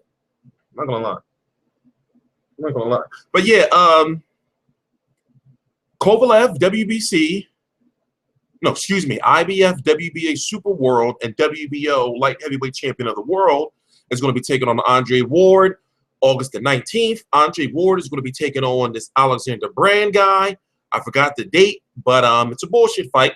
And you are not going to hear people clown Andre Ward about it because they are still going to talk about, well, how Golovkin didn't fight Andre Ward. But yet they're not going to talk about how Andre Ward is fighting this fucking guy. You know, Andre Ward has fought Edwin Rodriguez, Paul Smith, fucking Sullivan Barrera, and now Alexander Brand. You know, and people are not, they're not going to talk about that shit. They're not going to talk about that shit. They're not going to be like, you know, well, Andre Ward, listen. But, you know, that's just what happens. That's just what happens. His resume. Now let's go. Okay, I tell you what we're going to do is we're going to go look at Andre Ward's resume. And nobody's going to talk about it. Or what they're going to do is they're going to blame HBO. They're going to be like, well, man, HBO is the reason why Andre Ward is fighting these, man. And, you know, racist, man. And Andre Ward, man. If it wasn't for HBO, then he would be fighting and they trying to keep him away. Huh. Niggas be, but listen. Look at this shit. Look at this shit. Look at this shit.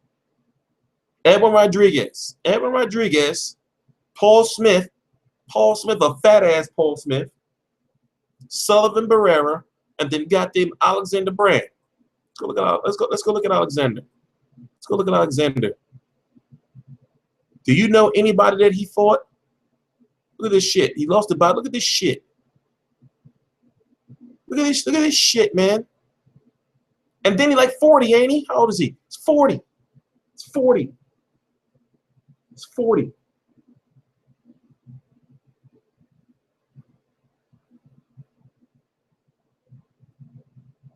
Kovalev said himself he doesn't know if he can beat Ward. Usually he's confident as hell. Or he's just selling the fight. But yeah, you're right. Honestly, I'm picking Andre Ward to win. But what I'm trying to point out is nobody, how can I put it? There are certain groups of people that are not going to point out the fact that Andre Ward is fighting this fucking 40-year-old man. You know, they're going to keep that from you guys. Or what they're going to do is they're going to blame HBO. And they're like, it's racist that HBO is making him fight this bullshit fight. It's racist.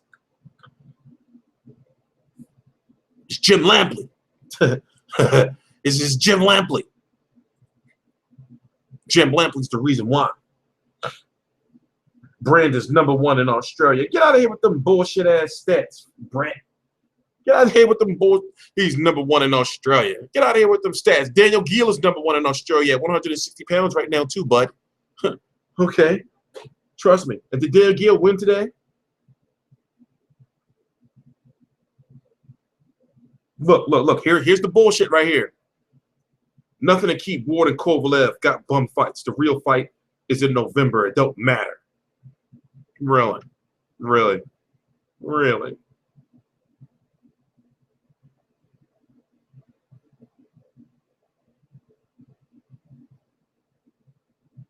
Ward is the real deal. Stop hating. I'm not hating. I said it was going to beat Kovalev. Did I not?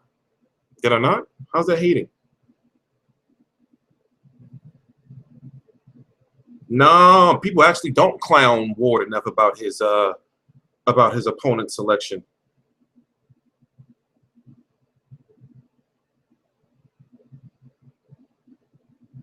But I'm ready for Ward versus Kovalev. At least we know it's happening this year. At least they're not like, well, you know, it's going to happen in November of 2017.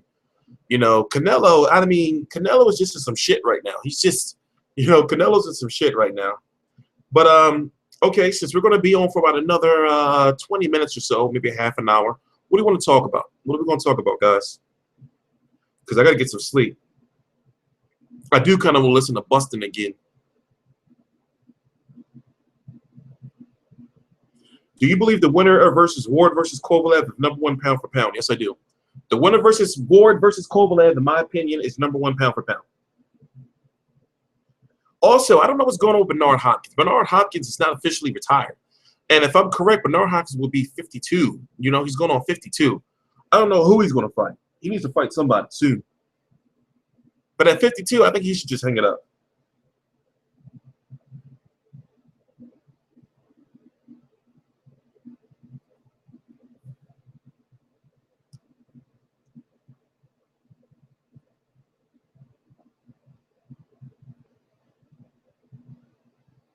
Oh, I got to open the chat back up. My bad.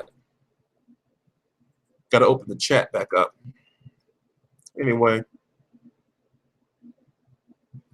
You know, when I remember in elementary school and middle school, it wasn't up until like the 7th grade is when I won my first fight. I was one of them type of kids that talk like a whole bunch of shit, and I didn't back it up. And I've always, even though I'm right-handed, I've always fought left-handed. So in school, when I used to get in fights, they used to be looking like, ew, look how he hold his hands. But they didn't know I was that southpaw style. It was the southpaw style. They didn't know. But I used to get fucked up. I remember one time I got stumped out. This was in the 6th grade. I got stumped out by these kids by mistaken identity. They wanted to beat up this other nigga, and they beat me up. And then they was like, "Oh, that's not him." And I was down on the ground like, "What the fuck, man? Like, what the fuck?" I was pissed because I didn't know what happened. I was like, "What did I do? What did I do?" Those were the days, man, when life was simple. Now it's just too much shit going on. Stress level is just too damn high. I don't know what's going on anymore.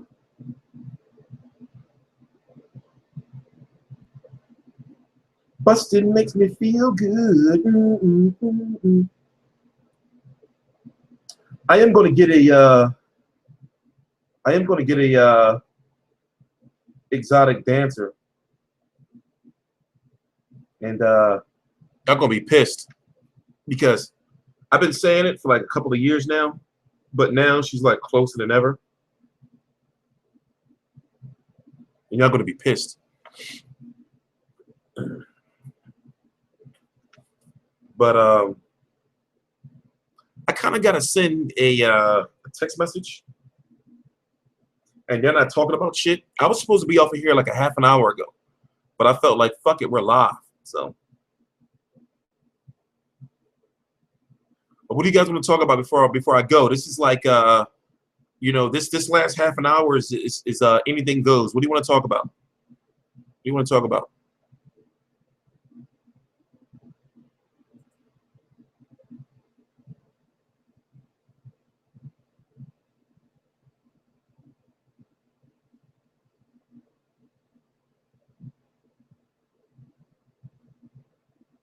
What are you talking about, Brett? I have said anything. The UK dudes? I don't know what you're talking about. What do you mean, King Team? What do you mean? What UK dudes? Yeah, I'm sending some controversial text messages right now. They're pretty controversial.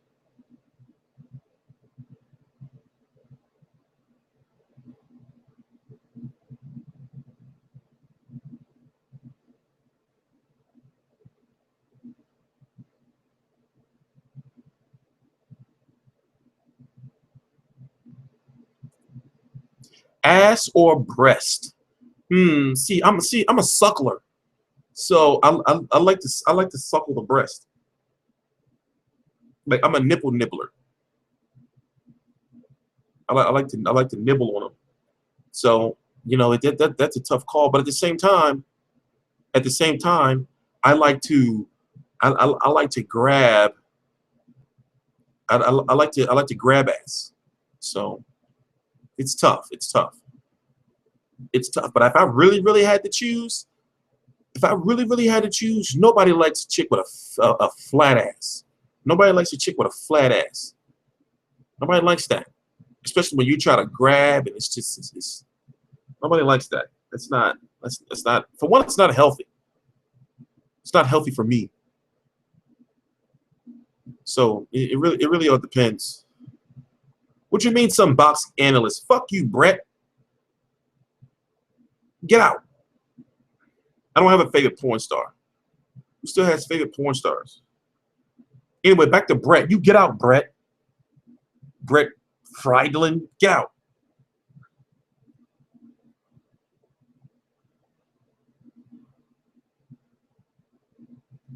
My shows are all about fun and liberty. I like to have fun on my shows.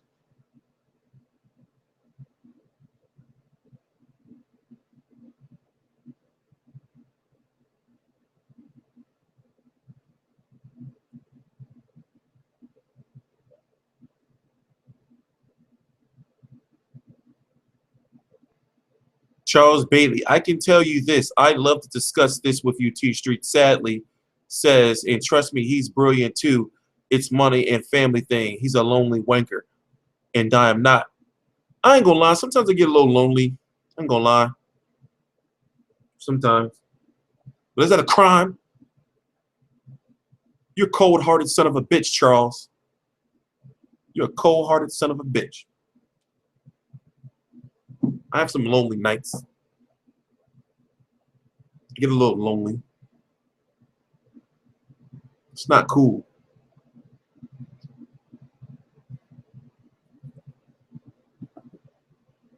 But then again, I probably have more pussy than all you guys put together. I ain't gonna lie.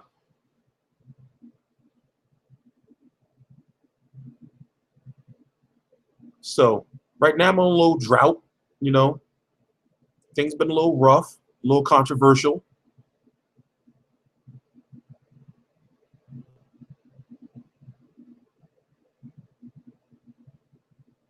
I think one-time struggles with Porter are tougher than people think. I do too.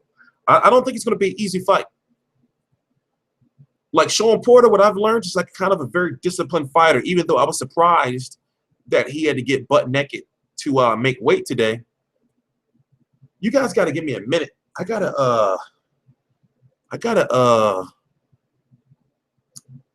having some bubble guts going on. So I got to figure out something to play in the background while I go to the bathroom. I got to play something in the background. I tell you what, I'm going to put some music on in the background. Some slow songs and shit. I'll be back. I'll be back. Not this. Not this.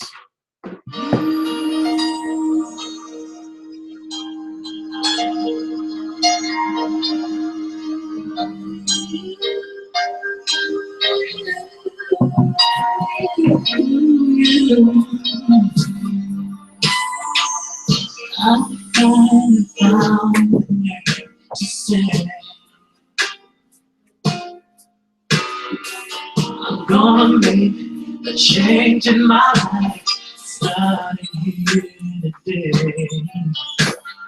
I surrendered all my love. I never thought I could. I'm giving all my love away. There's only one reason that I would. And baby, it's you. The way it's up, and you said it.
Boy, never get the fucking Popeye's rice and beans, man. You're asking for trouble.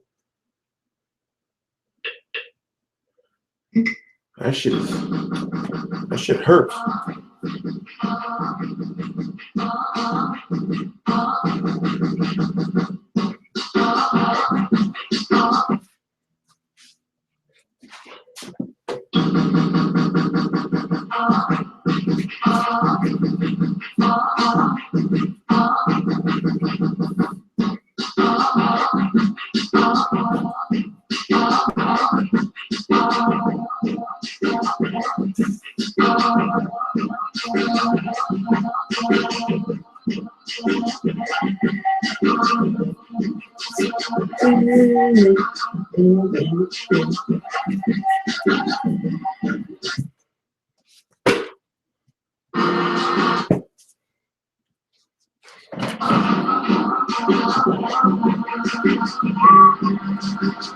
All right, I'm back. Give me a minute.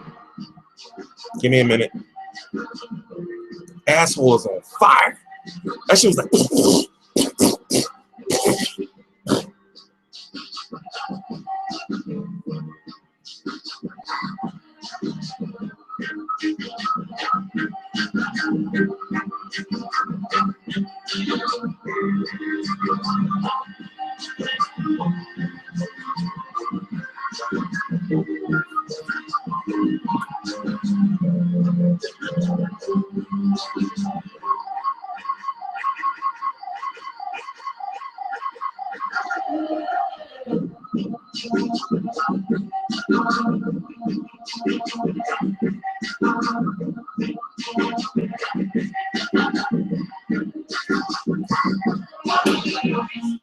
This is like intermission, so you got to give me a minute.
Print. This is the same loser. Now we the same future. Anyway. All right, we're back. I guess we're gonna start from the since I'm still here, I guess we're gonna start from the beginning. I went to Popeyes earlier, and those who are familiar with the rice and beans know that they are a delicious side, but they come with a hellacious side effect. You know, I had to take a shit, and it was I'm still not right. You know, it was horrible. And every time they ask me, you know, like, what do you want at your side? I say, you know, they can see the hunger in my eyes, and they know I want rice and beans. And I get the rice and beans, I eat them, and within a few hours, I have to take a really violent bowel movement. You know, it was tough. It was tough. I didn't think I was going to be able to make it back, but I made it back. We're here. I got Keith Thurman defeating Sean Porter just off of skill and boxing ability. I got Anthony Joshua defeating Dominic Breazeale. I got Martin Murray stopping that ginger wanker twat, George Groves. I have Mike Alvarado beating that guy. And who else? Who else fights tomorrow? I don't know. We are talking about Manny Pacquiao, who is rumored to be fighting Adrian Broner next, and Canelo, who is fighting Liam Smith.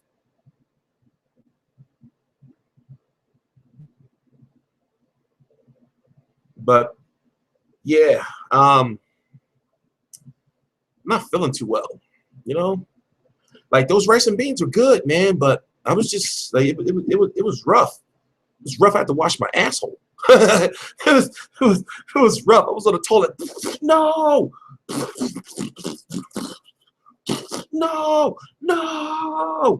Oh man, I don't want to go back to that. Oh, I'm tired. I feel so weak now. I feel so weak. Yeah, I'm still mad at George Groves because he blocked me on Twitter. I didn't do anything. I was just doing videos, and somehow George Groves came across my video. He saw it, and he blocked me on Twitter. You know, and I ain't been the same since.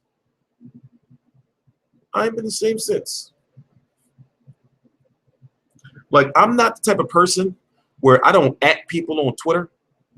You know, I don't like tweet shit to fucking people to like troll them or nothing.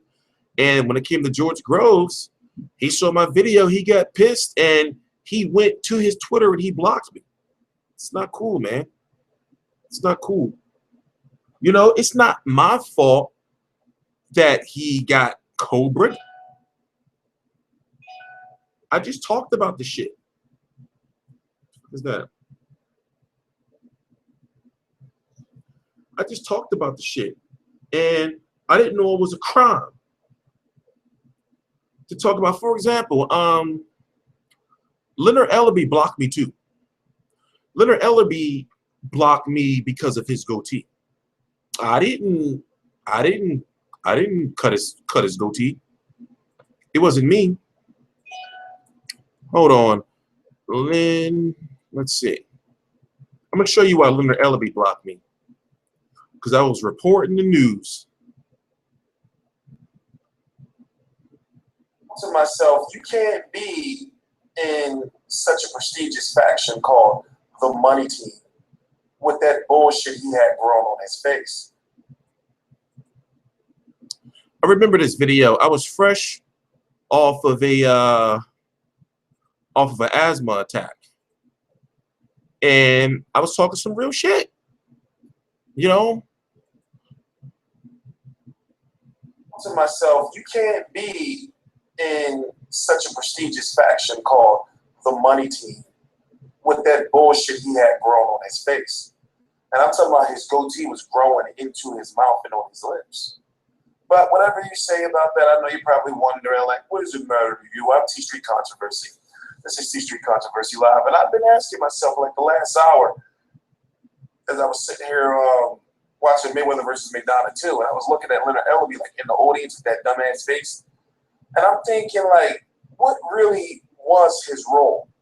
Now, is he still the CEO or the former CEO of Mayweather Promotions? I checked his Twitter. He's not active at all. He paid homage to Dan Goosen, and it says he's still CEO. So when you got Floyd Mayweather criticizing you, who's supposed to be your right-hand man, then you got Mayweather Sr. and Roger Mayweather just throwing you straight under the bus. And Floyd Sr. even one point in time questioning his sexuality. I think to myself, well, damn, Ellerbe got to be done. Now, here's the thing. It is not known if CEO of Mayweather Promotions was just a title, you know, because remember, it was Mayweather Promotions, but we really know Golden Boy was promoting the cards. They just got their promoter's license. So you ask yourself, whose shoulders does that fall on? You know, like, who you get mad at when the public is criticized hard, like, we always knew you was faking with your own ball. You don't even have your own, you don't even have your promotional license. Now, Mayweather is Mayweather, but then Leonard Ellerbe is the CEO. Does Mayweather tell Leonard Ellerbe, okay, go get that license? Or is Leonard Ellerbe supposed to be proactive and already had that license like a year ago? And that's the question I've been asking myself. Like, when it comes to that license, he's a CEO. I mean, he should have sanctioned, you know, him being basically a manager, promoter for Mayweather Best to make sure Floyd fights Manny. Seeing all that money out there, I'm good. You know, he seemed like to me like one of those guys.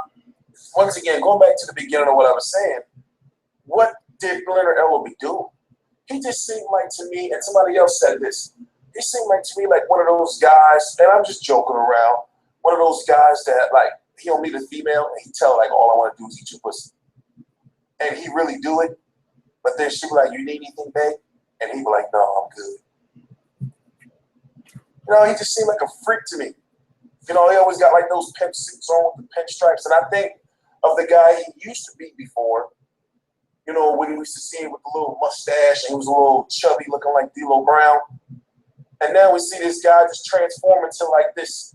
It's almost like wrestling. Like he reminds me of Vincent or Virgil. The dude used to be with the $1 Million Man. That's what he reminded me of. You know, it's this gimmick just keeps changing. You know, and then he just, like I said, he just seems like a freak. Some of the looks he be giving Floyd sometimes, and that's probably why he started wearing the sunglasses, because he couldn't control his wandering eyes. I noticed it seems like a little bit of a crucifixion of Mr. Leonard Ellerbe. But when I think about that promoter's license issue, and I think you're the CEO, automatically I'm thinking to myself, well, wait a minute. Okay, we know Mayweather's at the top of the food chain. But Mayweather has a guy like Leonard Ellerbe to make sure all that stuff is taken care of. Mayweather should have been came down on him hard, and been like, yo, like, what's up with this promoter's license? You know, get it done immediately. Leonard Ellerbe was supposed to be the person in charge, if you're the CEO, of making sure Mayweather Promotions gets to the next level. They just got to the next level, but why? But how? Under duress. In a situation where they had to get their promoter's license on the fly and still didn't get it in time because Golden Boy still promoted this event. And they tried to front and fraud by telling Oscar De La Hoya to go on vacation. Eric Gomez, you show up and promote the fight. Oscar, you go on vacation because we don't want, you know, that beef between you and Floyd, and you promote Floyd making money off his events. You know, that was a humbling experience of Floyd. You know, when somebody had to take the fall for that, and I guess it had to be Leonard Ellerbe. So I'm assuming, my God, what they eating, that shit was good. I want to something on TV. I need to turn the TV on. That's right. But I asked myself, what is Mayweather Promotions thing? Now, what if Leonard Ellerbe's position as CEO, what if it was just a name, there was nothing on paper or anything, Mayweather or Al Haymon just cut him a check? What does that tell you once again about Mayweather being his own boss? Now, I'm not going to turn this video into a Mayweather video, but I'm saying it's just some shady, it's a lot of shady stuff going on in this whole, and I think the man is supposed to be controlling this all. Mr. Thank you, Al Heyman. No, listen, seriously, thank you, Al Heyman. Thank you so much. I got to do these videos, still, thank you. But I'm thinking that maybe the man is controlling it all is maybe just still like, maybe he's a little overworked. Maybe he's got a little bit too much on his plate. Because it seems as though with the Richard Schaefer thing, with this Mayweather Promotions thing, that's two CEOs, ladies and gentlemen. That's the CEO of Mayweather Promotions and the CEO of Golovkin Promotions go on. You know, that's not, you know, that's a big deal. That's something that has to be addressed. So it brings me back to the question, is Mayweather Promotions even real or not? What if it's just Mayweather and they got the website, they got the money team close, and Mayweather just got the license in his name? We saw Mayweather and Leonard Ellerbe at the Nevada State Athletic Commission hearing when he said the weed was fake on All Access and the dog. I'm just bullshitting around. Right. Hold on, I can't see your questions yet. I'm going back to the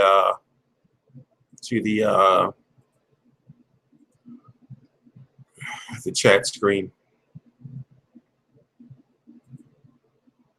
Go back to the chat screen. I made this show draw out. It's just all long and drawn out. On purpose, though. On purpose. Because I don't got shit else to do. So I said I'm just going to stay on here. Fuck it.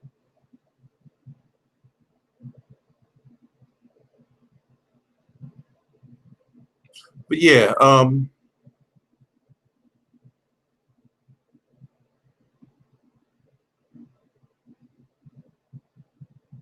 what are you guys up to? What are you guys up to? I said it before and I'll say it again. I feel like for those of you who used to watch like wrestling, you know, growing up, remember Virgil, you know, the black dude behind $1 Million Man?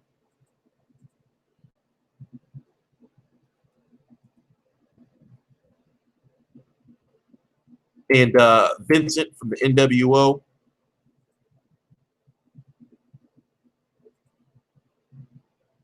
That's who Leonard Ellerbe reminds me of. This dude. That's Vincent. That's Virgil. That's Ellerbe.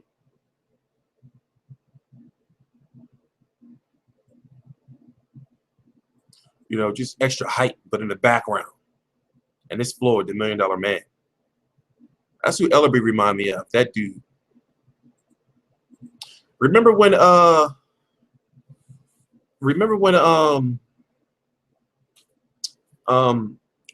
Larry Merchant fucking got all ratchet on Floyd?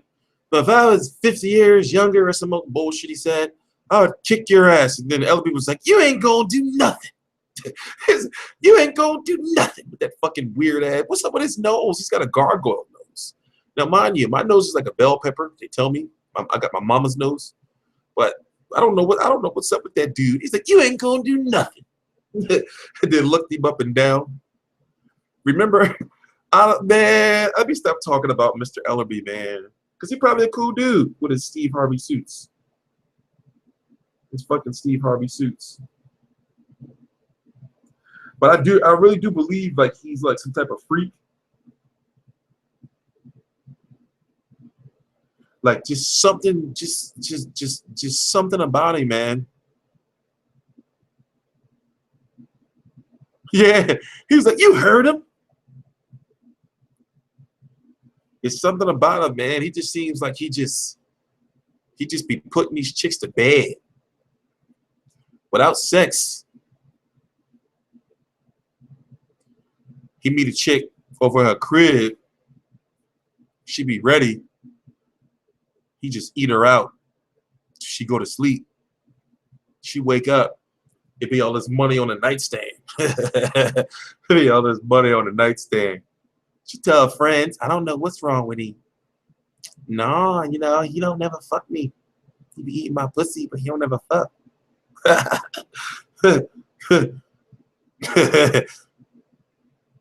You seem like one of them type dudes. She'd be like, "You sure you don't want nothing?" He'd be like, "Nah." Nah.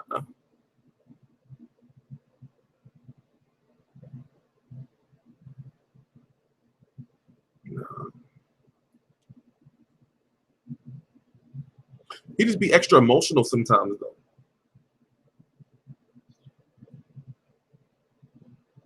Like I remember when I first met Oscar De La Hoya, he was on some shit.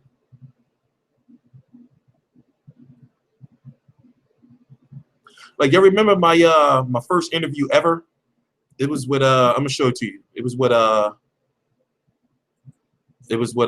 La Hoya,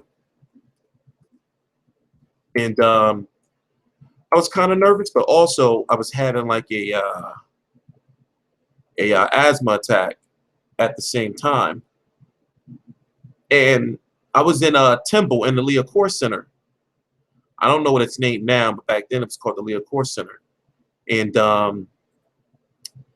this was after the Kovalev versus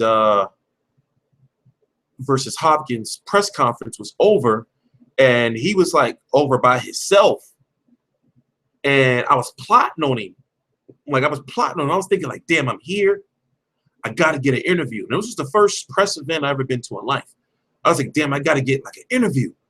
And I saw him, and like all the media had left like talking to him. Now, mind you, this it was called a media roundtable discussion. So it was basically like the first press conference for Hopkins versus Kovalev.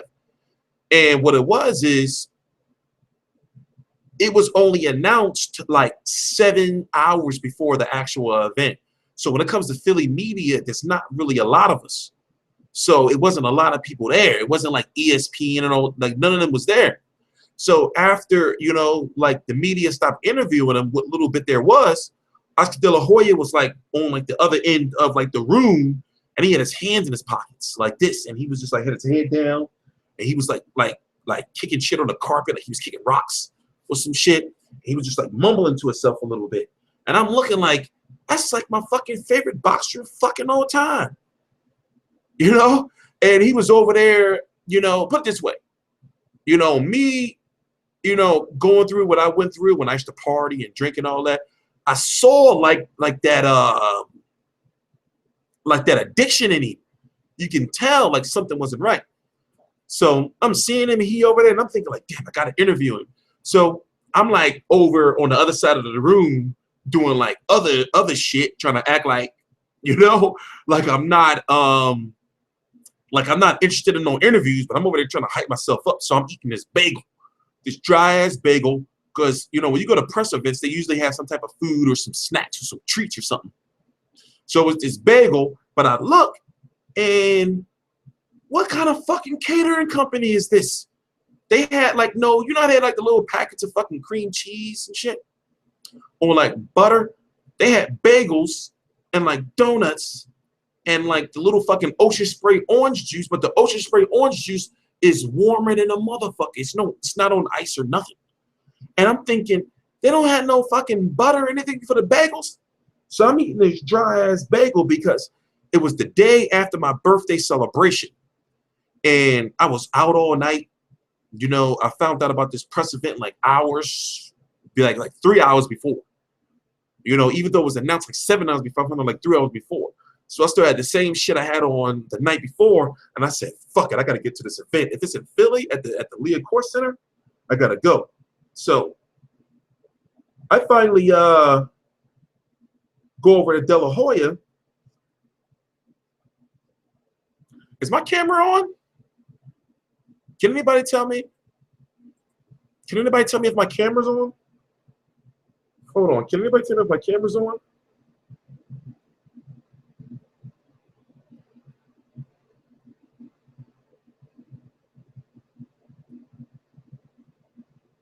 Hold on. I'm checking to see if my camera's on.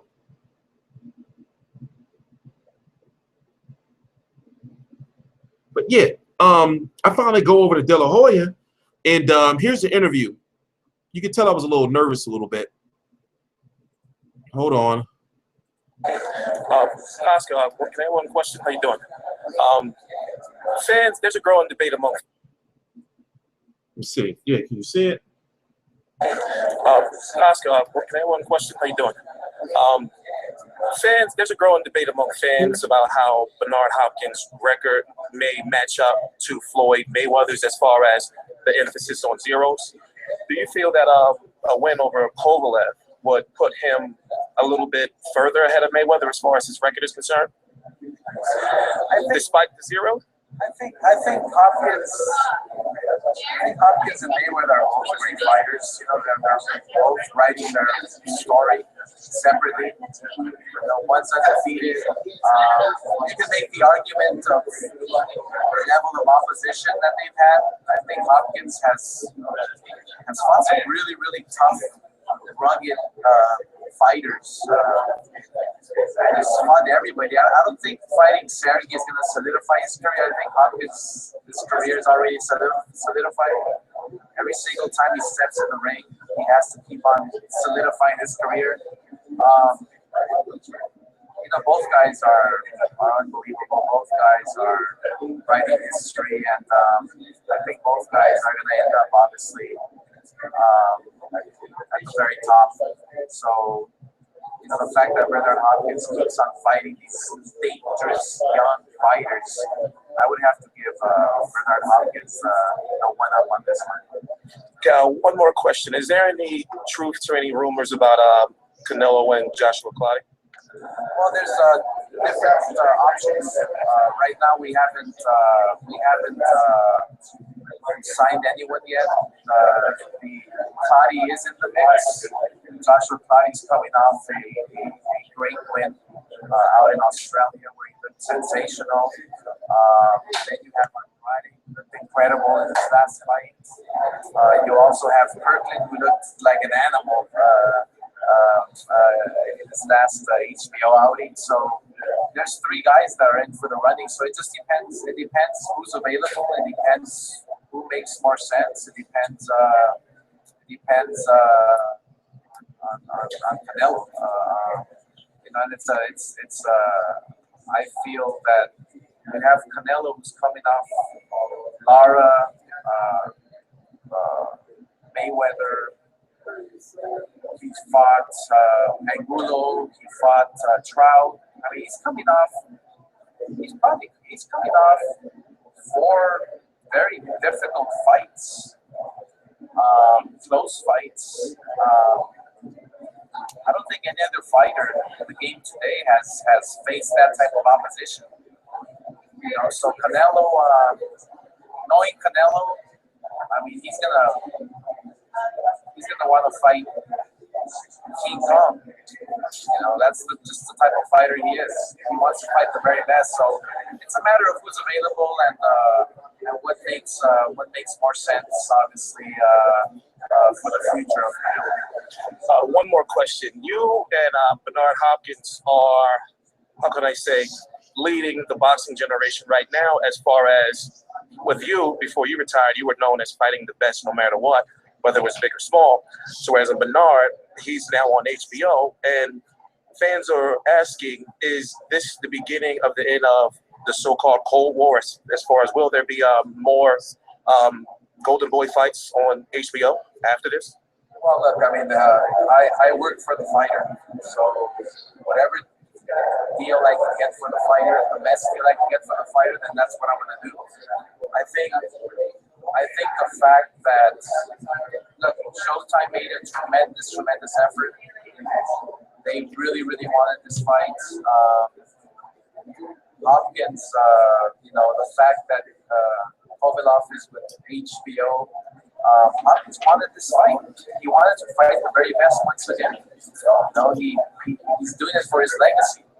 He's doing it for, you know, writing history one fight at a time, and so that just means that whatever fights we can make that are the best fights, whether it's HBO or Showtime, we're gonna do it because the fans, you know, That was my first interview ever.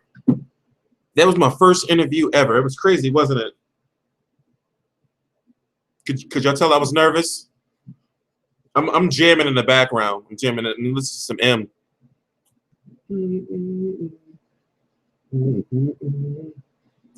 Okay, I tell you what. So what we're gonna do is,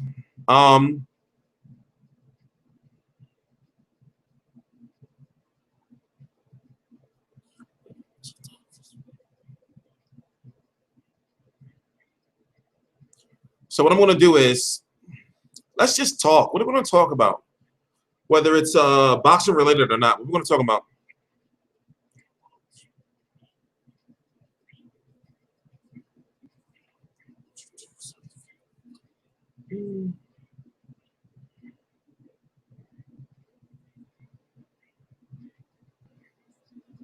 No, I'm jamming.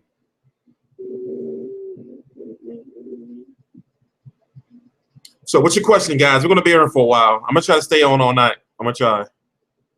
It's 12:55 a.m. I started at about 10:25 p.m.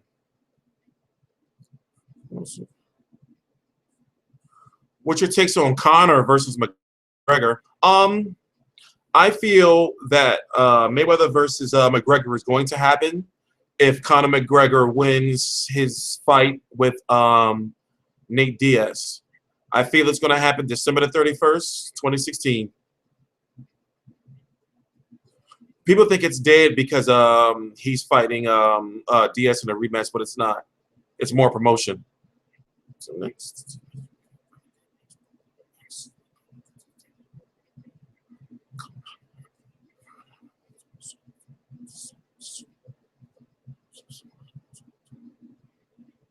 Yeah, I was. I was nervous during that interview because, like I said, I was watching him from across the room, and I saw him. You should have saw him. It was like weird. It was kind of creepy and sad at the same time. He had his hands in his pockets, and he was like looking at like the carpet and like kicking like fake rocks and like mumbling to himself. And I was thinking like, damn, that's my fucking hero. Without the drag, you know what picture scares me? Like I'm always haunted by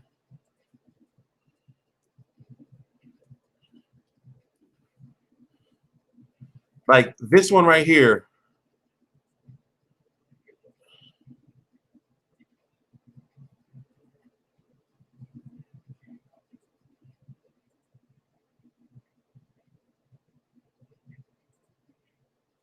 Like this one right here.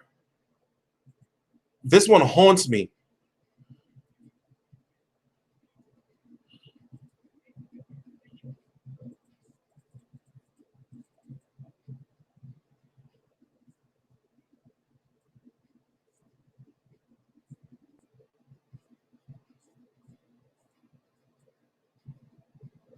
Like this one haunts me.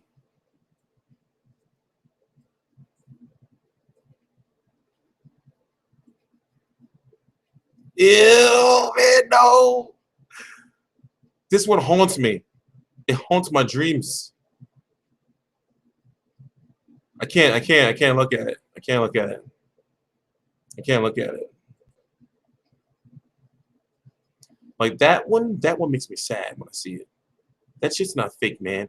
Remember the one like when he's like with the bitch and he's like on like the tub and he got his leg up and his balls hanging out. Oh, God, man. God.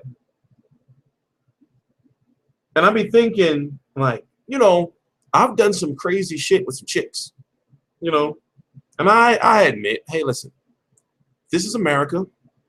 We're human. I've eaten ass. I have. That's the most foul and ungodly thing I've ever done. But I'm not gonna be putting no bitch underwear on, and I'm not gonna be putting no fishnet on, and I'm not gonna do that. I'm not gonna do that.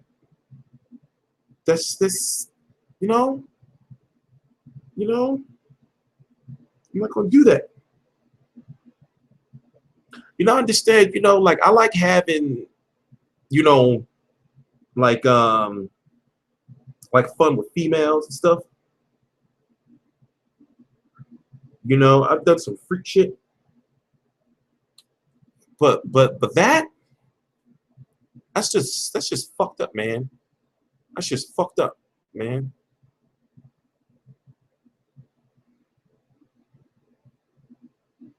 But I still ride with him. I rode with him with the Richard Schaefer situation. And he's still one of my favorite boxers of all time. No, I never did coke before. You know what? I got a friend who did coke, a close friend. I remember we were at this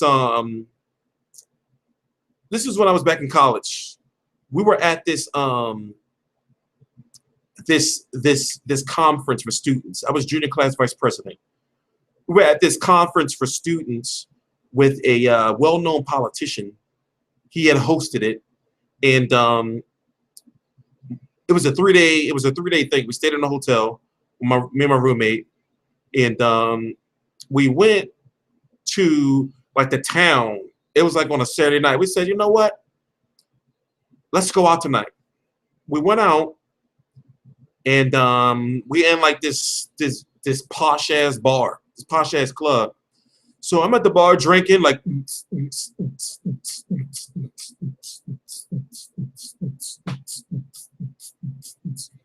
and my friend disappeared. So he go in the bathroom, and I'm thinking like, well, damn, is he sick? He's taking a shit. I go check on him. Just as I'm going to check on him, he come out the bathroom, and he got like these big ass eyes. I don't know what the fuck is going on. He like, yeah, man, I just did a line of coke with this chick, and I'm thinking, you just did coke in the bathroom, you know? So I can never like put nothing on my nose, man. I can never put nothing on my nose, man. I can put nothing on my nose. And I just was looking at the whole night. It's like you just roll off of random people and do cocaine. Like, nah. Like that's what's cool. But yeah, I never could do it. I never could do it. I never could put nothing on my nose. It just seems like it stings, man. It seems like it stings. What's the worst drug I've ever done? It wasn't the worst drug because I had a good time. I did shrooms and I dropped acid in the Poconos. I did shrooms and I dropped acid. And when I dropped acid, I played darts straight for 6 hours straight. Like I was in the cold. Okay, we was in this cabin, and outside the cabin, what do you call that? Like that extra area outside of a house where like the windows are not windows but they're screens, and you're basically outside. You know, it was like it's not a porch, but it's like a sunroom, whatever the fuck you call it. But anyway, it was like 20 degrees, and I dropped some acid.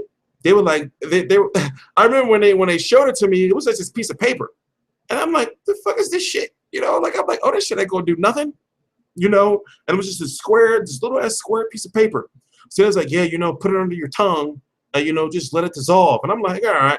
Before I know it, I'm playing like this intense game of darts, just you know, this game of darts of life and death by myself, you know, and I'm just, you know, and I'm just getting all like fucking bullseyes, you know, and I was playing by myself. And then for 6 hours, I did the acid like around like 9 p.m.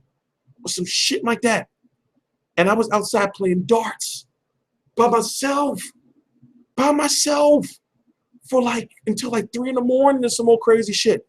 And I'm looking in the window, like, and I'm seeing everybody in like the cabin partying and stuff, because it was like 14 of us out there in this little ass cabin. I'm seeing everybody partying and shit, and I'm just like, no, I'm gonna finish this game of darts. But I was playing by myself. I remember that. And then when I did shrooms, I started like drawing shit, you know. So that's pretty much as hardcore as I've been. Pretty much as hardcore as I've been. And I started telling all these stories, and people thought I was crazy. And then I sent like all these friend requests to people that didn't accept them. I sent all these friend requests to people that didn't accept them. Didn't accept it. I was pissed. I was pissed. Yeah, that was the most intense game of darts I ever played in my life, man. That was the most intense game of darts I ever played in my life. I ain't gonna lie. You know, if I go to a situation like that, I would do acid again. I'm not gonna lie. If I go to a situation like that. And I was lost because, like I didn't know what it was. So I remember I was watching Forrest Gump, like 2 weeks prior, and I remember like they were doing acid, you know, on Forrest Gump, Jenny, and I was like, that shit ain't nothing. And I remember like knowing that like hippies do acid, so you know, I wanted to take a trip. I wanted to take a trip. I wanted to take a trip, but you know, I was like, I felt really good, and I drank like a lot of beer, and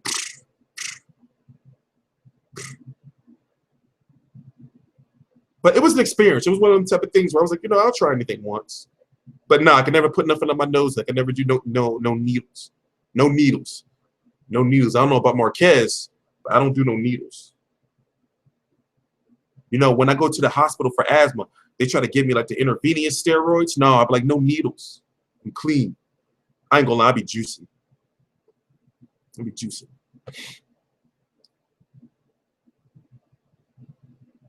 August Ames takes the cake. What is that? Don't snort, sniff when you do. What does that mean, Marisol? What the hell is that? What the hell does that mean? I can't do it.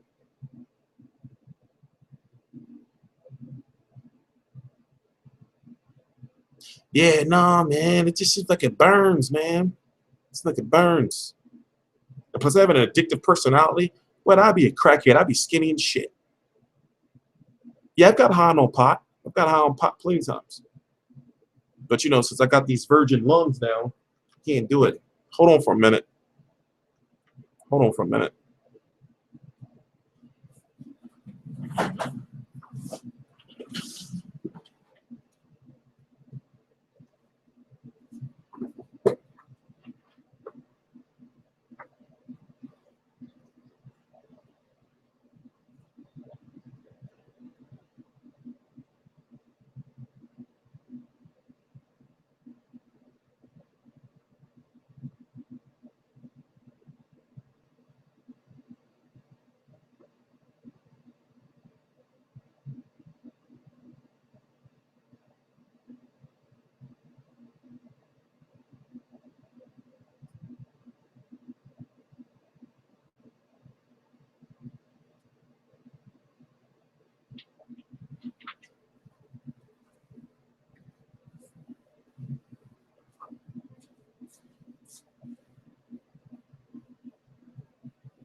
And the cat's in the cradle and the silver spoon. Little boy blue and the man in the moon. When you're coming home, Dad, I don't know when, but we'll get together then, son. You know, have a good time then. I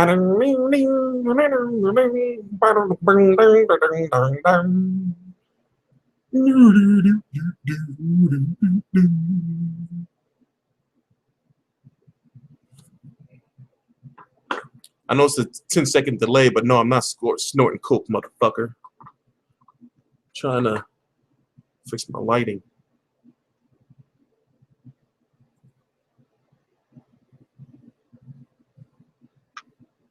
A child arrived just the other day. It came in the word in the usual way. Other playing to catch and bills to pay.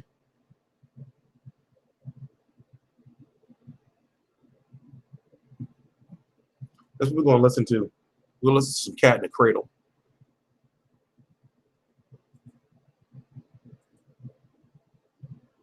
We're going to listen to some Cats in the Cradle. How many hours have I been on so far? Anybody know?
do this first.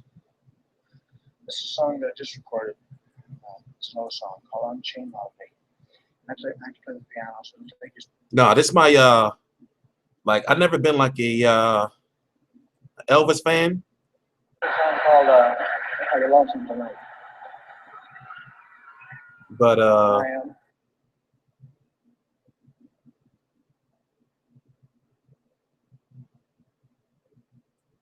this is my favorite Elvis song. I used to think he was a fucking weirdo. But as I got older,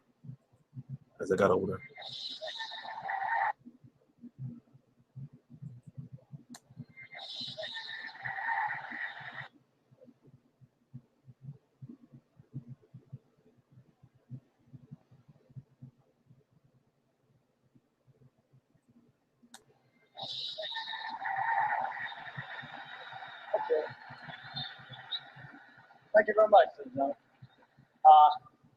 There's something else I'd like to try to do. So no, I'm saying move, but let me sing out later. I gotta do this first. This is a song that I just recorded. It's an old song called Unchained Holiday. I had to play the piano, so it'll take just a second. I don't know all the chords, so if you hear me, get my fingers caught and put in the keys back here, you know what it is. Johnny, get mine, son. You gotta hold the microphone, put the scarf on, hold the ring, show me the right keys. Okay? Okay. This song is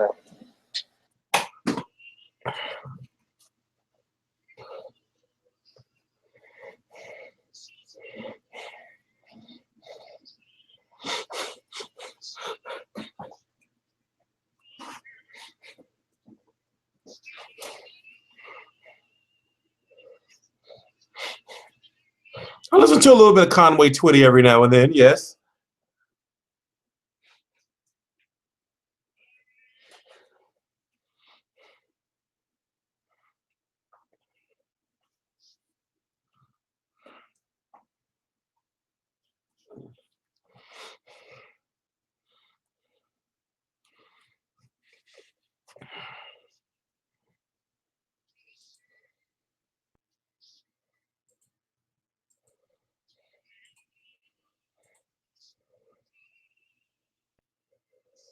Oh man.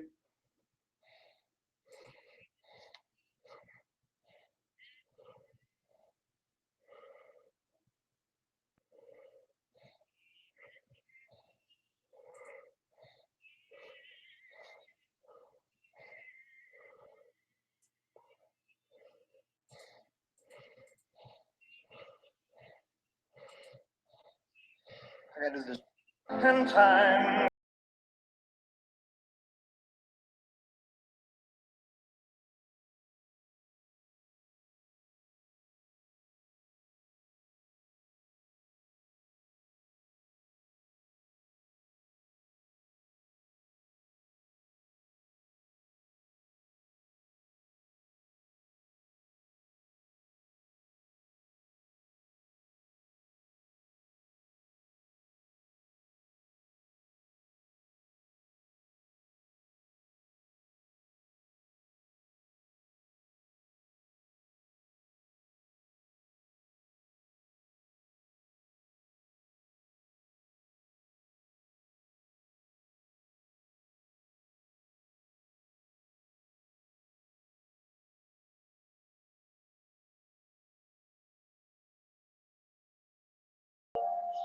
Boy, y'all gonna be hyped when I get that stripper, man. Well, the exotic dancer. The exotic dancer. Yeah, this shouted what my name is. You know what I'm saying? That's Miss Jackson. Big beautiful house on these big beautiful street around all these big beautiful girls. And if they even had it part without me, not without what my name is. It ain't going down like that. I'm finna go up here. Look, look, I hope ain't nobody here under indictment, married, or got something to lose. Cause I'm coming in with the camera. Let's go. Hey, yo. DJ 618.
Okay, so what were we talking about? Deontay Wilder is going to be facing Chris Arreola July the 16th, 2016. What I've learned is that many fans are upset because they're saying, well, you know, why is he fighting Chris Arreola? I'm sure he could have. I'm sure he could have found a better name. Well, let's look at the WBA rankings here. I'm sure you can see it. It may be a little. It may be a little low, but here, I'll do it this way. Alexander Povetkin is still ranked by the WBC. His promoter, Rybinski, is meeting with the WBC later on this month, and they're currently suing Deontay Wilder for $34.5 million. The reason is Deontay Wilder decided to sue Alexander Povetkin before the official investigation was done. Now, if he would have sued Povetkin after the investigation was done, then he would have had a better chance of winning, and they wouldn't have been able to file a Mina Povetkin's team wouldn't have been able to file a countersuit. So things are looking bad for Deontay Wilder at this point in time. Now, people say, well, you know, Povetkin failed the drug test, but you can fail a drug test, but you do have the right to have it investigated and have the B sample tested. He passed his last test. So what I'm saying is, I'm not picking sides. All I'm saying is, Wilder's team, in my opinion, jumped the gun when it came to the lawsuit. They filed the lawsuit too early. So it's looking like to me that Deontay Wilder and Alexander Povetkin are going to fight, and behind the scenes, they'll likely work out a deal, and the lawsuits will be dropped. But when you look at the rankings, you see it's Bermane Stiverne, who's number 2, who Wilder already fought. So I like from what I know, they wouldn't have made that fight again. Not right now. You have Kubrat Pulev, who's the IBF mandatory after Joseph Parker. You have Joseph Parker, who is pursuing Anthony Joshua. He's the IBF number 1 contender and a WBO number 1 contender. You have Johan Duhaupas, who beat Robert Helenius. Wilder beat him. You had David Haye. There's so many reasons why the David Haye Deontay Wilder won't happen right now. You have Andy Ruiz, who's a top-ranked fighter, but also Top Rank has their own plans for Andy Ruiz, so that fight with Deontay Wilder couldn't happen on such short notice. The Brian Jennings fight couldn't happen on such short notice. Chris Arreola wasn't ranked because he was suspended and WBC removed him from the rankings. So since he was reinstated because of his failed drug test for getting high on pot, they reinstated him at number 9. You have number 10, who Malik Scott, who Deontay Wilder fought already. You have Arthur Spielka, who Deontay Wilder fought in his last fight. You have Eric Molina, who Deontay Wilder fought last year. You have Ruslan Chagayev, who's the WBA world champion. I don't even know why he's ranked by the WBC. You have Gerald Washington, who I thought was a likely fight that they would make. He's another Al Heyman fighter, but I don't think Al Heyman wants to sacrifice another heavyweight at this time. After you have Carlos Takam, who just lost to Joseph Parker. So remember, if you're a champion, you have to fight somebody ranked in the top 15. And when it comes to a lot of these fighters, he really couldn't fight him. Now, I'm not defending the Chris Arreola fight because Chris Arreola is what 2-1-1 in his last 6, 2 wins, 2 losses, 1 draw, 1 no contest. and he could easily be 1-3-1 in his last 6, depending on how you scored his last fights, or he could be 1-4, 1-4-1. You know, but the fact that he's getting a title shot is kind of outrageous. But at the same time, with such short notice, that was one of the only fights that they could make. Another thing about Chris Arreola is, despite the fact that you know, he's not really, like, people say he's washed up.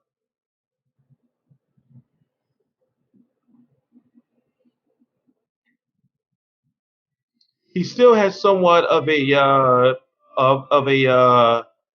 puncher's chance. By the way, follow me on Instagram. And also, Chris Arreola is like really exciting, in my opinion. But let's look at this. Remember this shit? Remember this shit? This was funny. You don't see after the fight, you're gonna be like, oh man, I lost too much weight. There's always excuses, motherfucker. After the fight, you're gonna be like, well, I weighed too much, I lost too much weight. And this one nigga's from before he broke my nose. Motherfucker, I broke your fucking nose. I know you broke my nose. I told you. I said you broke my nose, dog. I'm the one who said you broke my nose. I said it. Then you said you in the best of your shape. Now I am. Well, you know what? Let's just say this, man. You drink. Come this set. Fuck that drink. I'll drink off the table any day also, man. Shit. I'll drink, and then this Saturday, I'm gonna fuck you up. That's a God honest truth. You'll see this Saturday, man. You'll see this Saturday. Man, I ain't scared. Ain't nobody scared of you. Trust me, bro. Trust me. You'll see this Saturday. Once you get caught, you gonna realize. I got cracked plenty. You gonna see after the fight, you're gonna be like, oh man, I lost too much weight. There's always excuses, motherfucker. Yeah, this was funny. You'll see this Saturday. Once you get cracked, you gonna realize. I got cracked plenty of times, bro. I've been cracked plenty of times, and I keep coming. And I'm gonna keep coming. This Saturday, I'm gonna keep coming. I'm gonna win this title. I'm not gonna, you know what? I don't even. If it wasn't for you for the title, I'm gonna fuck this guy up. Fuck this guy. This guy's now he's yapping. You know, before I have respect for him because you know what? I don't know if you guys were able to see this. Were you able to see this? All this time I thought I was showing something. Like, oh man, I lost too much weight. There's always excuses, motherfucker. After the fight, you're gonna be like, well, I trained too much, I lost too much weight. And this one nigga's from before he broke my nose. Motherfucker, I broke your fucking nose. I know you broke my nose. I told you. I said you broke my nose, dog. I'm the one who said you broke my nose. I said it. Then you said you in the best of your shape. Now I am. Well, you know what? Let's just say this, man. You drink. Come this set. Fuck that drink. I'll drink off the table any day also, man. Shit. I'll drink, and then this Saturday, I'm gonna fuck you up. I'm gonna fuck you up. You'll see this Saturday, man. Man, I ain't scared. Ain't nobody scared of you. Trust me, bro. Remember when Thurman didn't have full access to the Mayweather gym? Take your time, brother. Take your time. Pete Don King. What time is it? Thurman time.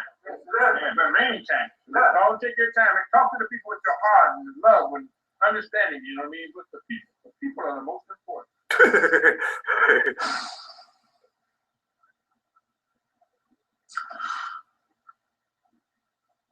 Mayweather Boxing Club and more than good to me, giving me full access to the gym. You didn't have one by myself. You didn't have access to the gym by yourself, bro? I gotta take my head off to the gym. His uncle, the Sinclair brothers. Take your time, brother. Take your time. It's your time now, baby. What time is it? Thurman time. Yeah, Thurman time. Don't take your time and talk to the people with your heart and love and understanding. You know what I mean? With the people. The people are the most important.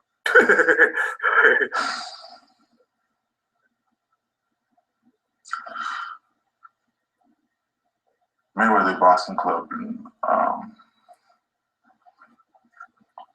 more than good to me, giving me full access to the gym. You didn't have one by myself.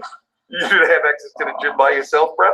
I gotta take my head off to the gym. His uncle, the St. Clair brothers. Take your time, brother. Take your time.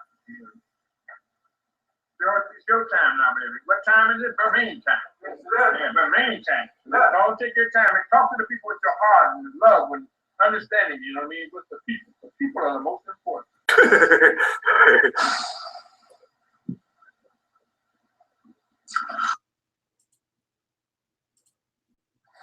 Ain't nobody gonna beat me. All right, now. Let's hear it. Head down. Look back at them cows. I mean, ain't nobody gonna beat me. No, they can talk that talk. I don't talk. I talk in the ring. I let the media talk, even though when they talk shit. Because most of them never been in the ring. Ain't nobody gonna beat me.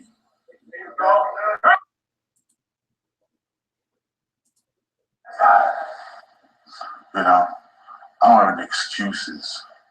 And if you think for 1 minute that I could knock you out the last fight, you're wrong and so wrong.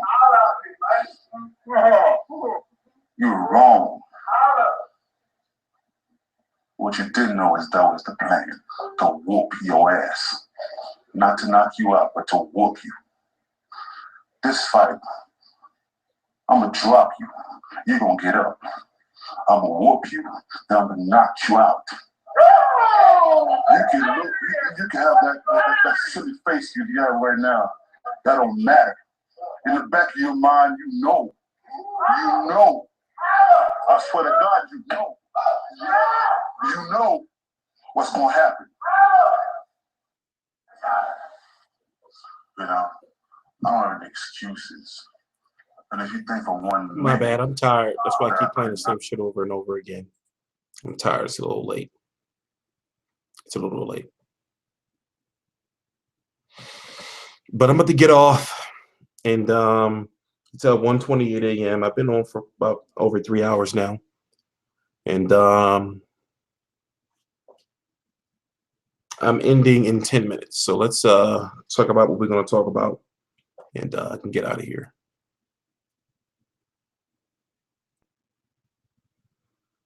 So I'm reading the chat. Don't forget to follow me on Instagram and follow me on Twitter and all that nonsense. Fuck you, Robert. And we'll go from there. I got a long night. No, I'm going home and I'm going to sleep. Honestly, I'm going to sleep. And probably watch some YouTube conspiracy videos. You know, like Loose Change Part 3. And play Game of Thrones, a Telltale series on my phone. And have a good night.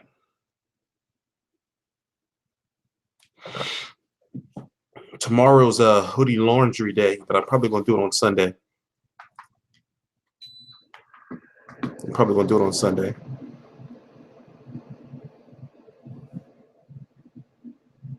For those who don't know, I'm reading questions in the chat. Remember, for the people who are in the chat room, you can't, the people who watch this video after it's live, they can't see what's going on in the chat room. So, would you let Kell Brook spend a night at your crib? Fuck no.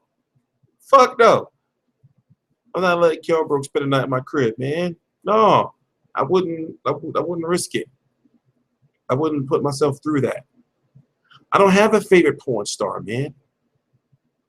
Like, and any man who says he don't watch porn is a liar, and he should be thrown from the highest mountain, from the highest mountaintop. From the highest mountaintop. I don't gamble, so I'm not betting. I don't gamble. Yeah, I can't. Well, I mean, like a favorite porn star, like okay, if I was to name one, it would be Vanessa Del Rio, because that's when I was young and I used to like take my grandfather's porn tapes, and he had Vanessa Del Rio porn tapes. But she's like fucking 60 now, you know, some shit. You know, she's going through like menopause and all that shit. Cool, one of the parts. But as of now, you know, it's so much porn. I don't have no favorite porn star. I don't know who still does that. Who still does that?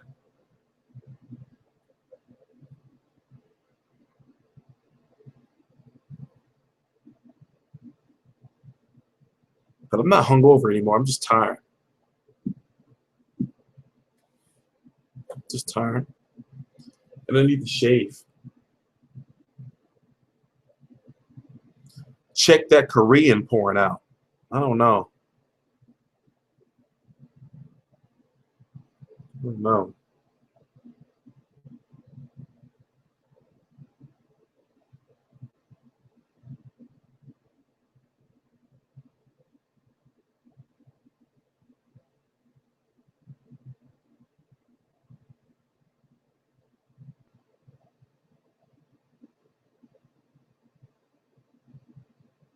I don't know. I already said who I have winning tomorrow. I have Keith Thurman winning. Shannon Briggs is not looking fast as fuck. Shannon Briggs is slow as fuck. Shannon Briggs is slow as shit. By the way, Shannon Briggs versus David Haye, or David Haye versus Shannon Briggs, is happening. It's official. We just don't have an exact date yet. You know, and David Haye is going to beat Shannon Briggs. Shannon Briggs, you know, he's done a good job, as I said, promoting his career and getting his career back on track with the Let's Go Champ stuff. But he's slow as fuck, man. You know, it's really horrible how slow he is. And the last guy he was fighting was tagging him up. Even though he knocked him out, he was tagging him up. Shannon Briggs is slow as shit. I remember I met Shannon Briggs too. I interviewed him. It's right here on the channel. And remember at the end of his last fight, how he was talking about some, yeah, I'm breathing. I'm breathing fire like a dragon.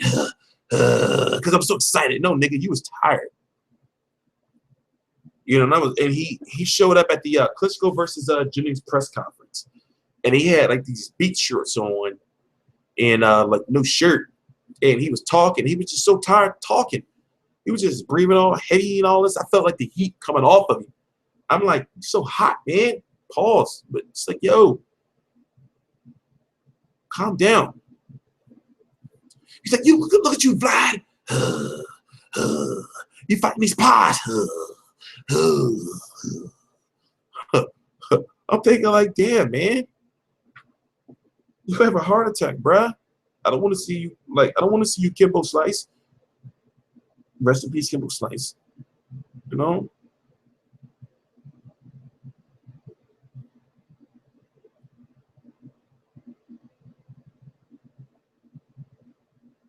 Do you know any sites that upload fights? I gotta work tomorrow. What? Don't ask me no shit like that. Ask somebody else. I got cable, bruh.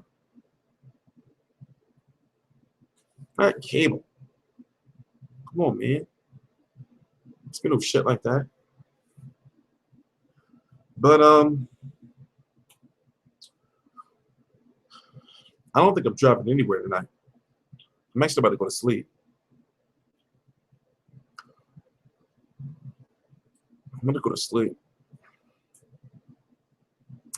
But I'm gonna hang in there for 9 more minutes. I'm gonna hang in there for 9 more minutes. Robert digging himself a hole. What hole?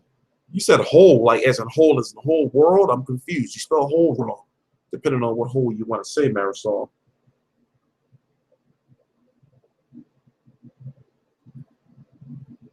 I'm like a born-again virgin. I don't got no women. I need some chicks, man. I need some chicks. But see, here's the thing. Like, I'm getting an exotic dancer on the show. And if I get an exotic dancer, I can't have no chicks because she's going to hate. You know? So that's like a dilemma I'm dealing with. She's going to hate. She's not going to allow me to follow my dream.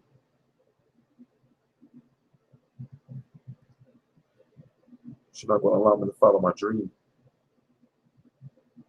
That's one thing I feel about having like a female.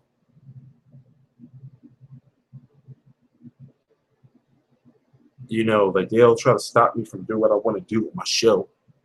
You know, hating and not understanding like that I'm trying to do it for us, baby. I'm trying to do it for us, baby. You know? You know? So I know that I can't, like, if I get into a relationship, I can't have an exotic dancer like I want to on the show. I know. She gonna hate. So I'm gonna have to do without a relationship.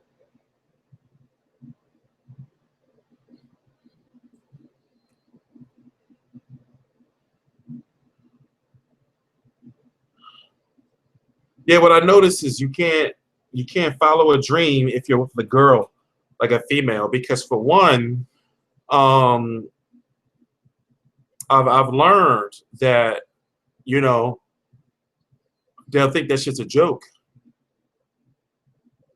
It'll really be this year. Honestly, who's that? I'm not saying your name. Your name is on some freak shit. But yes, the exotic dancer will be officially this year. This is the closest I've ever been. Styles make fights mean, well, SMF means styles make fights. A close friend of mine is the owner and the founder.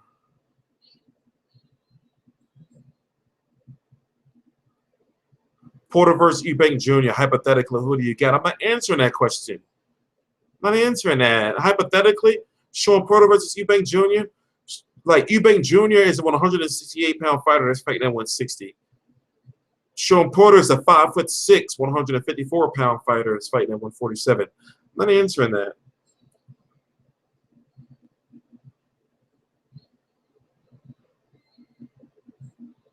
No, this is what I want to do. I want to have a show where I have like entertainment, like the late night, you know, like Dave Letterman when he was still doing. Like I want to have entertainment like before my live streams. So when I do have the exotic dancer, she's going to be before and during the show, but it's going to have an artistic feel. It's not going to be on no ratchet shit because I know that's what people expect. You know, like I want like an art form to it. But yeah, yet I want it to be ratchet, but at the same time, people will look like, yo, this is ratchet, but they'll know that it's planned ratchetness. It's controlled ratchetness. But I want to have a show like where I do a show every week and I have like a musical act or some type of act before, you know, each show. That's what I want. And that's what I'm going for. So right now I'm in the process of looking for houses, and I'm going to get a house that has a separate place in the house where I can work comfortably. You know, a place that has its own bathroom. Like for example, like an ultimate man cave that has its own bathroom, and it's just like a big space where I'll be able to, you know, like work in comfort.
Mm.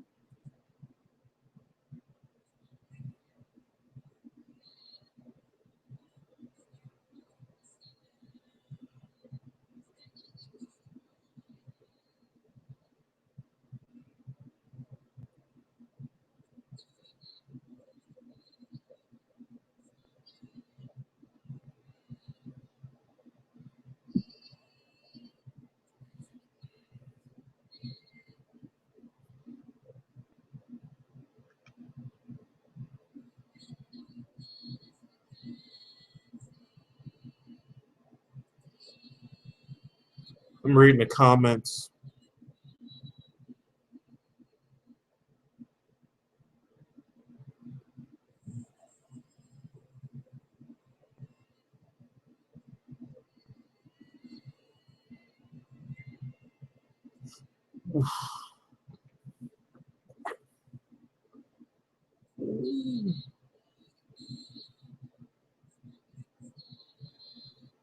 But yeah, as I was saying, I got like some to close the video out since the end.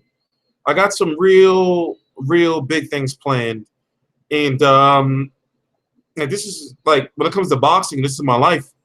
I don't have a day job. I'm basically retired, and I have like a vision. And when you have like a goal or a vision, what I've learned is that people often don't believe you, and you have to go through a lot of hardship to accomplish the things that you want to accomplish. So that's the phase I'm at right now, where I know what it takes. Like I know what it takes to have a great boxing source. You know, I've been watching, learning, and now it's really time to capitalize. Like for people who've been around, you know, you've noticed over the last year, you know, 9 months to a year, that I haven't been putting out videos like I used to, and it's mostly because of what I'm trying to accomplish for the long term. I have really good things like planned for boxing. For example, I'll give you one little snippet. On my website, there'll be a whole section dedicated just to Philly boxers. For example, fighters like not just Philly, but tri-state area boxers. So, for example, there'll be a whole section dedicated to guys like Gabriel Rosado, guys like Julian Williams, guys like Brian Jennings, Danny Garcia. I want to be those guys, HBO 24/7.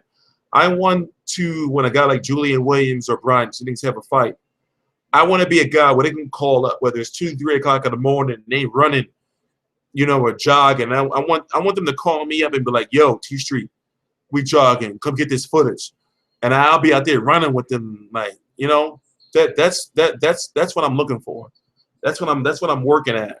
You know, so I haven't been attending any Philly events or, you know, anything like that because of what I got planned for the long run. I really feel like I can help Philly local fighters in the long run.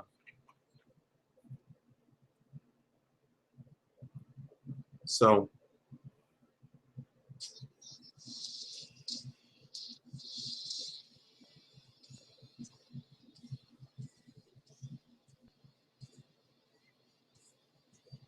thoughts on Eubank Senior talking about Conor being father, not being his manager? Well, you know, I really don't want to get into that because um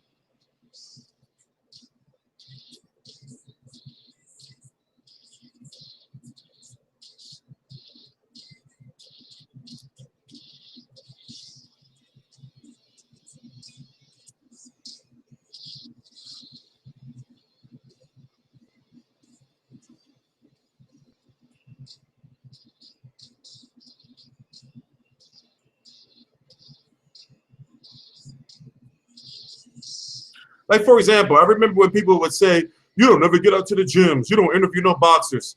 I did all that shit in like 6 months.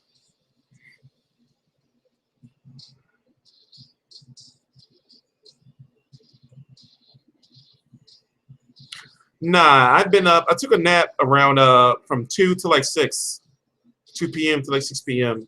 But for the most part, I've been up for a good portion of time.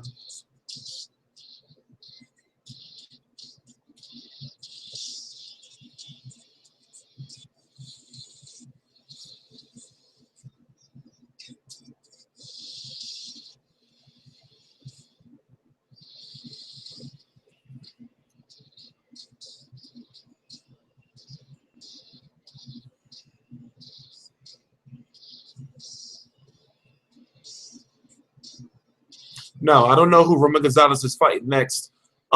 They're trying to get him his own card. Remember, he's been fighting on Golovkin undercards for the last year and a half now, so they're trying to give him his own card. It's about time. But they are working on the Estrada fight. The Estrada rematch.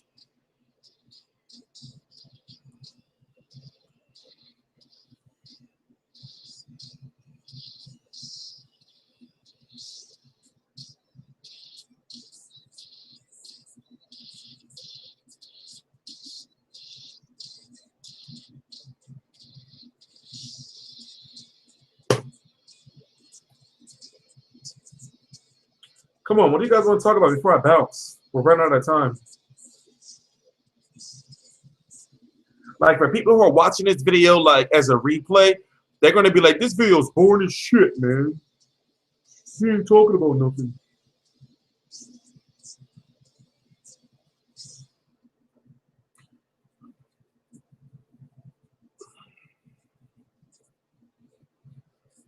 Instead of talking about Pac versus Broner, I mean, Pacquiao is going to win. And I'm kind of skeptical that the fight's going to happen because of Pacquiao's senatorial duties. Yeah, Arreola knows this fucked up.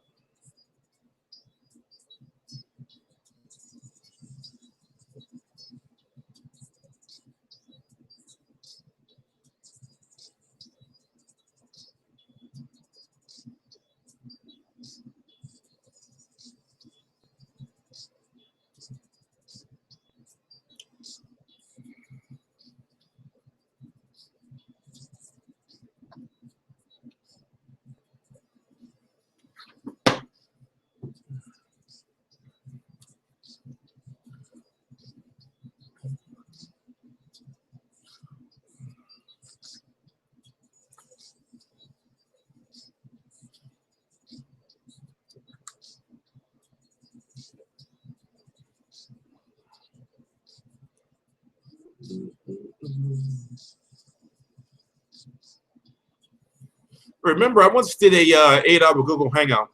8 hours.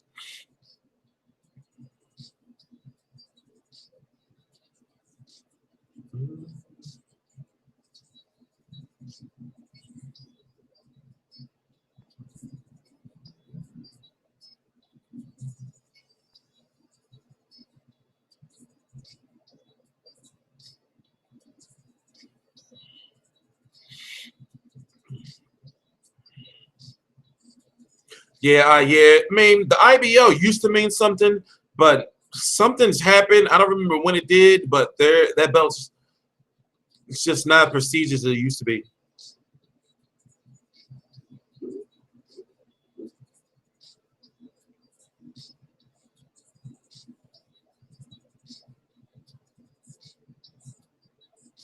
I am live. You can't see it. It's a delay.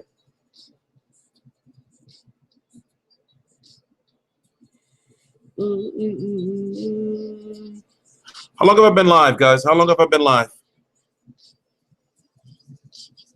About 3 hours, something like that.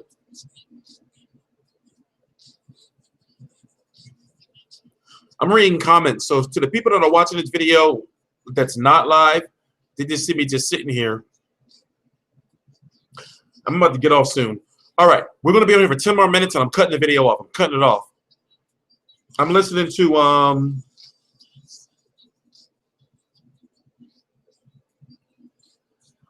that's what I'm listening to.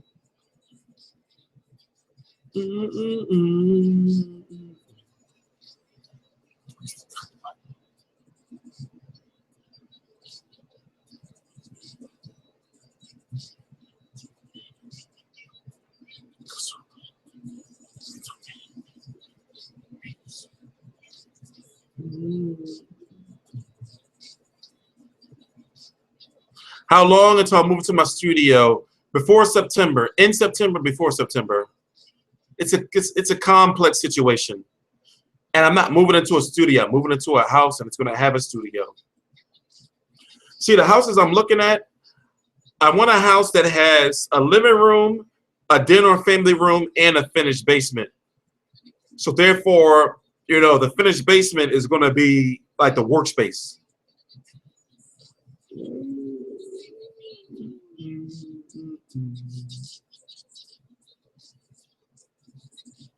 All right, y'all ain't talking about shit. So I'm ending in 5 minutes.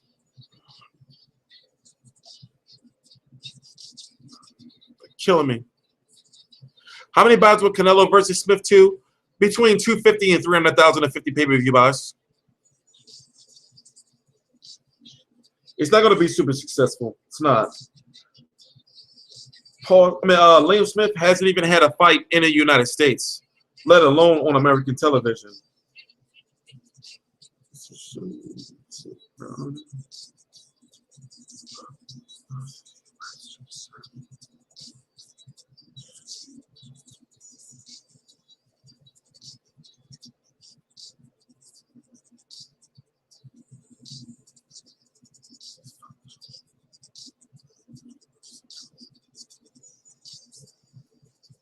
Twist of what?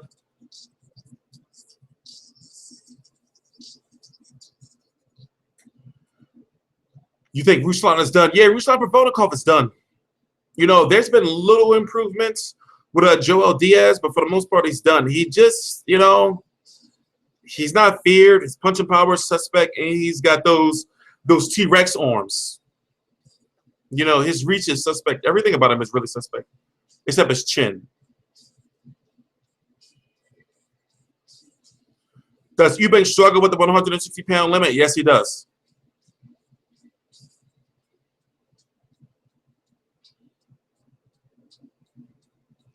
If Paul Williams is still fighting, do you think he would fight Canelo?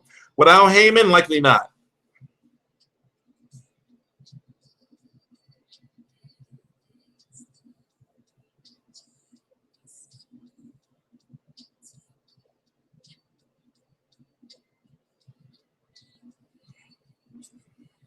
It's hard.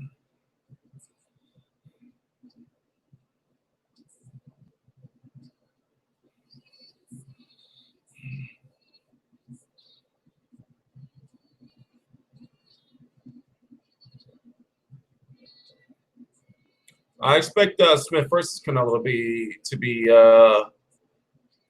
competitive.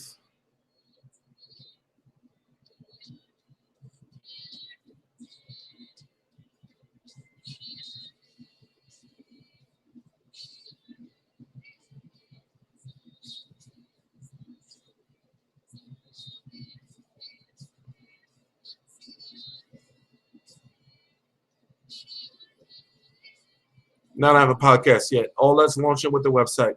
It's going to be a podcast, a weekly show.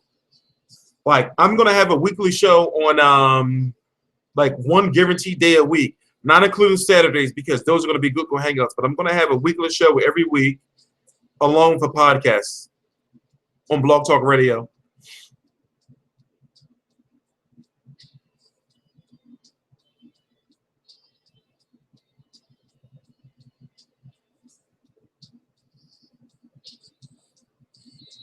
I'm going to get my dog a leather jacket.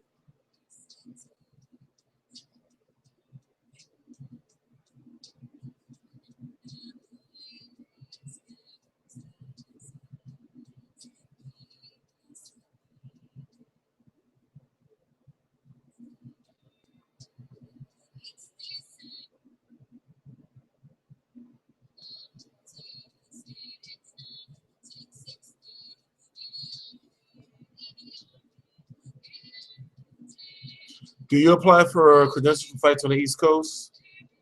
Yes. No, actually, no. I don't apply until I get my website. I don't.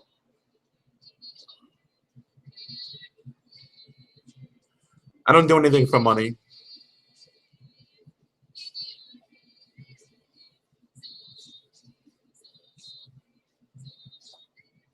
If Pacquiao was to beat Broner, I think this is enough for a Mayweather fight. No.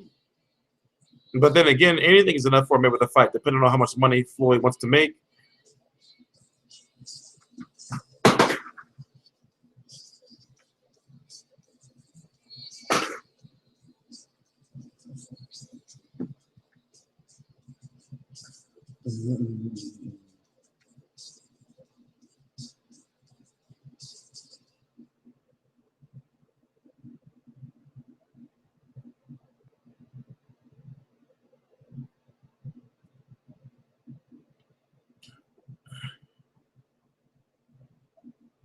Whose mustache is better, mine's or Ellaby's?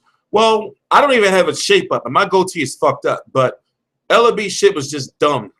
You know, Ellaby's shit was fucked up. He should fire whoever did that shit to him, because that was a crime. Why couldn't you get credentials for Klitschko versus Jennings fight? Because I was late, and also I filled out for the credentials. I filled out for the credentials late, like really late, and I tried to get like special exemption, not exemption, but special circumstances.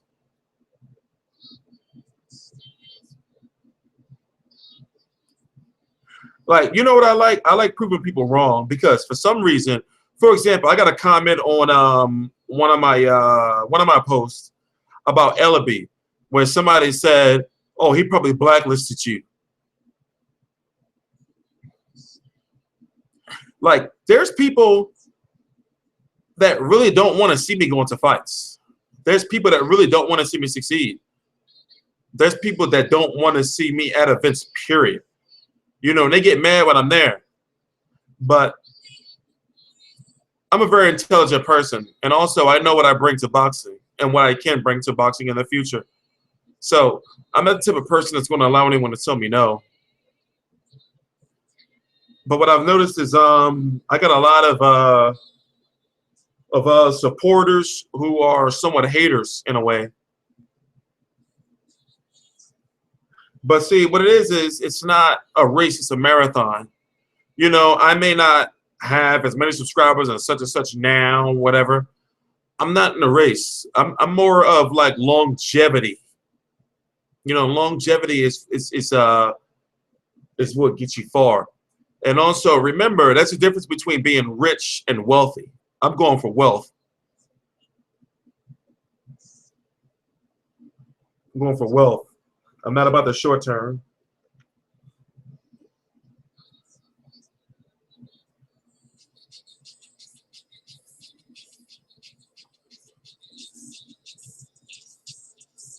Like, I could go to fights. I can get credentials now, but I just like I'm not for half-assing anymore. I'm not. I could have been at Thurman versus Porter if I really tried, but that's not what I'm going for. That's not what I'm going for at this point in time in my YouTube career. I don't want to half-ass anything.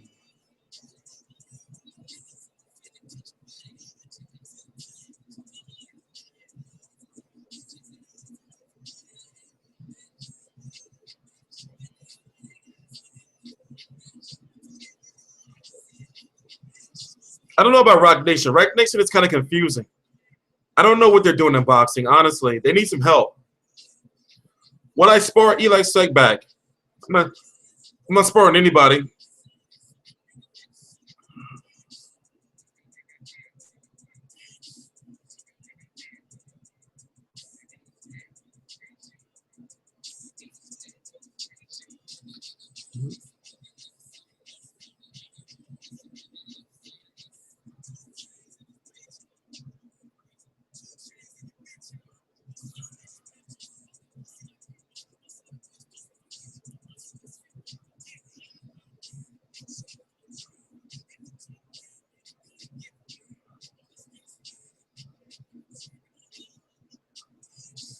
All right, we got 3 minutes. If you were a bet man, who will you bet on tomorrow night? I already answered that question. I already answered about that question.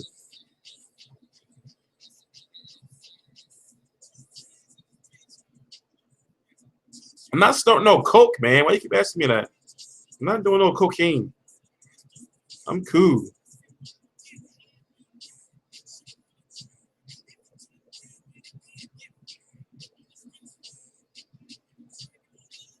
What boxer would I want to manage? If I could pick one, Adrian Broner.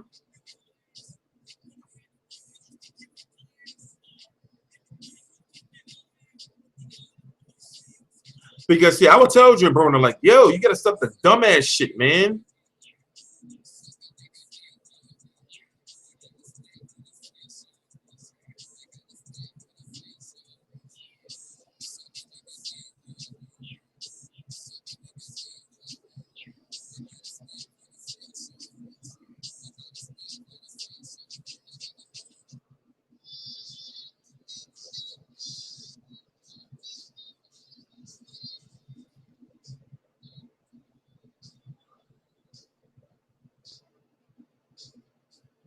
Yeah, I'm buying UFC 200 and 202.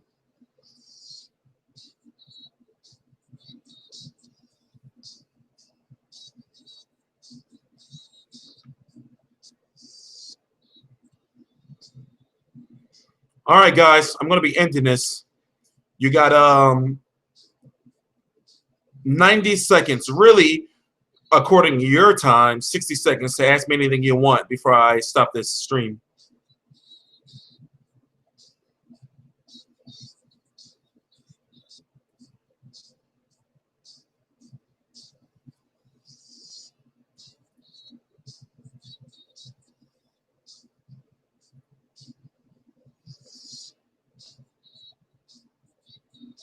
I already said Thurman.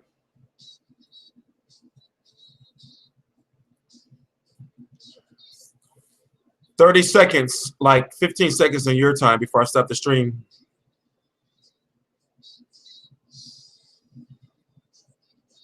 Like I said, tomorrow would be a very full day of boxing for me. So you'll be seeing me tomorrow a lot.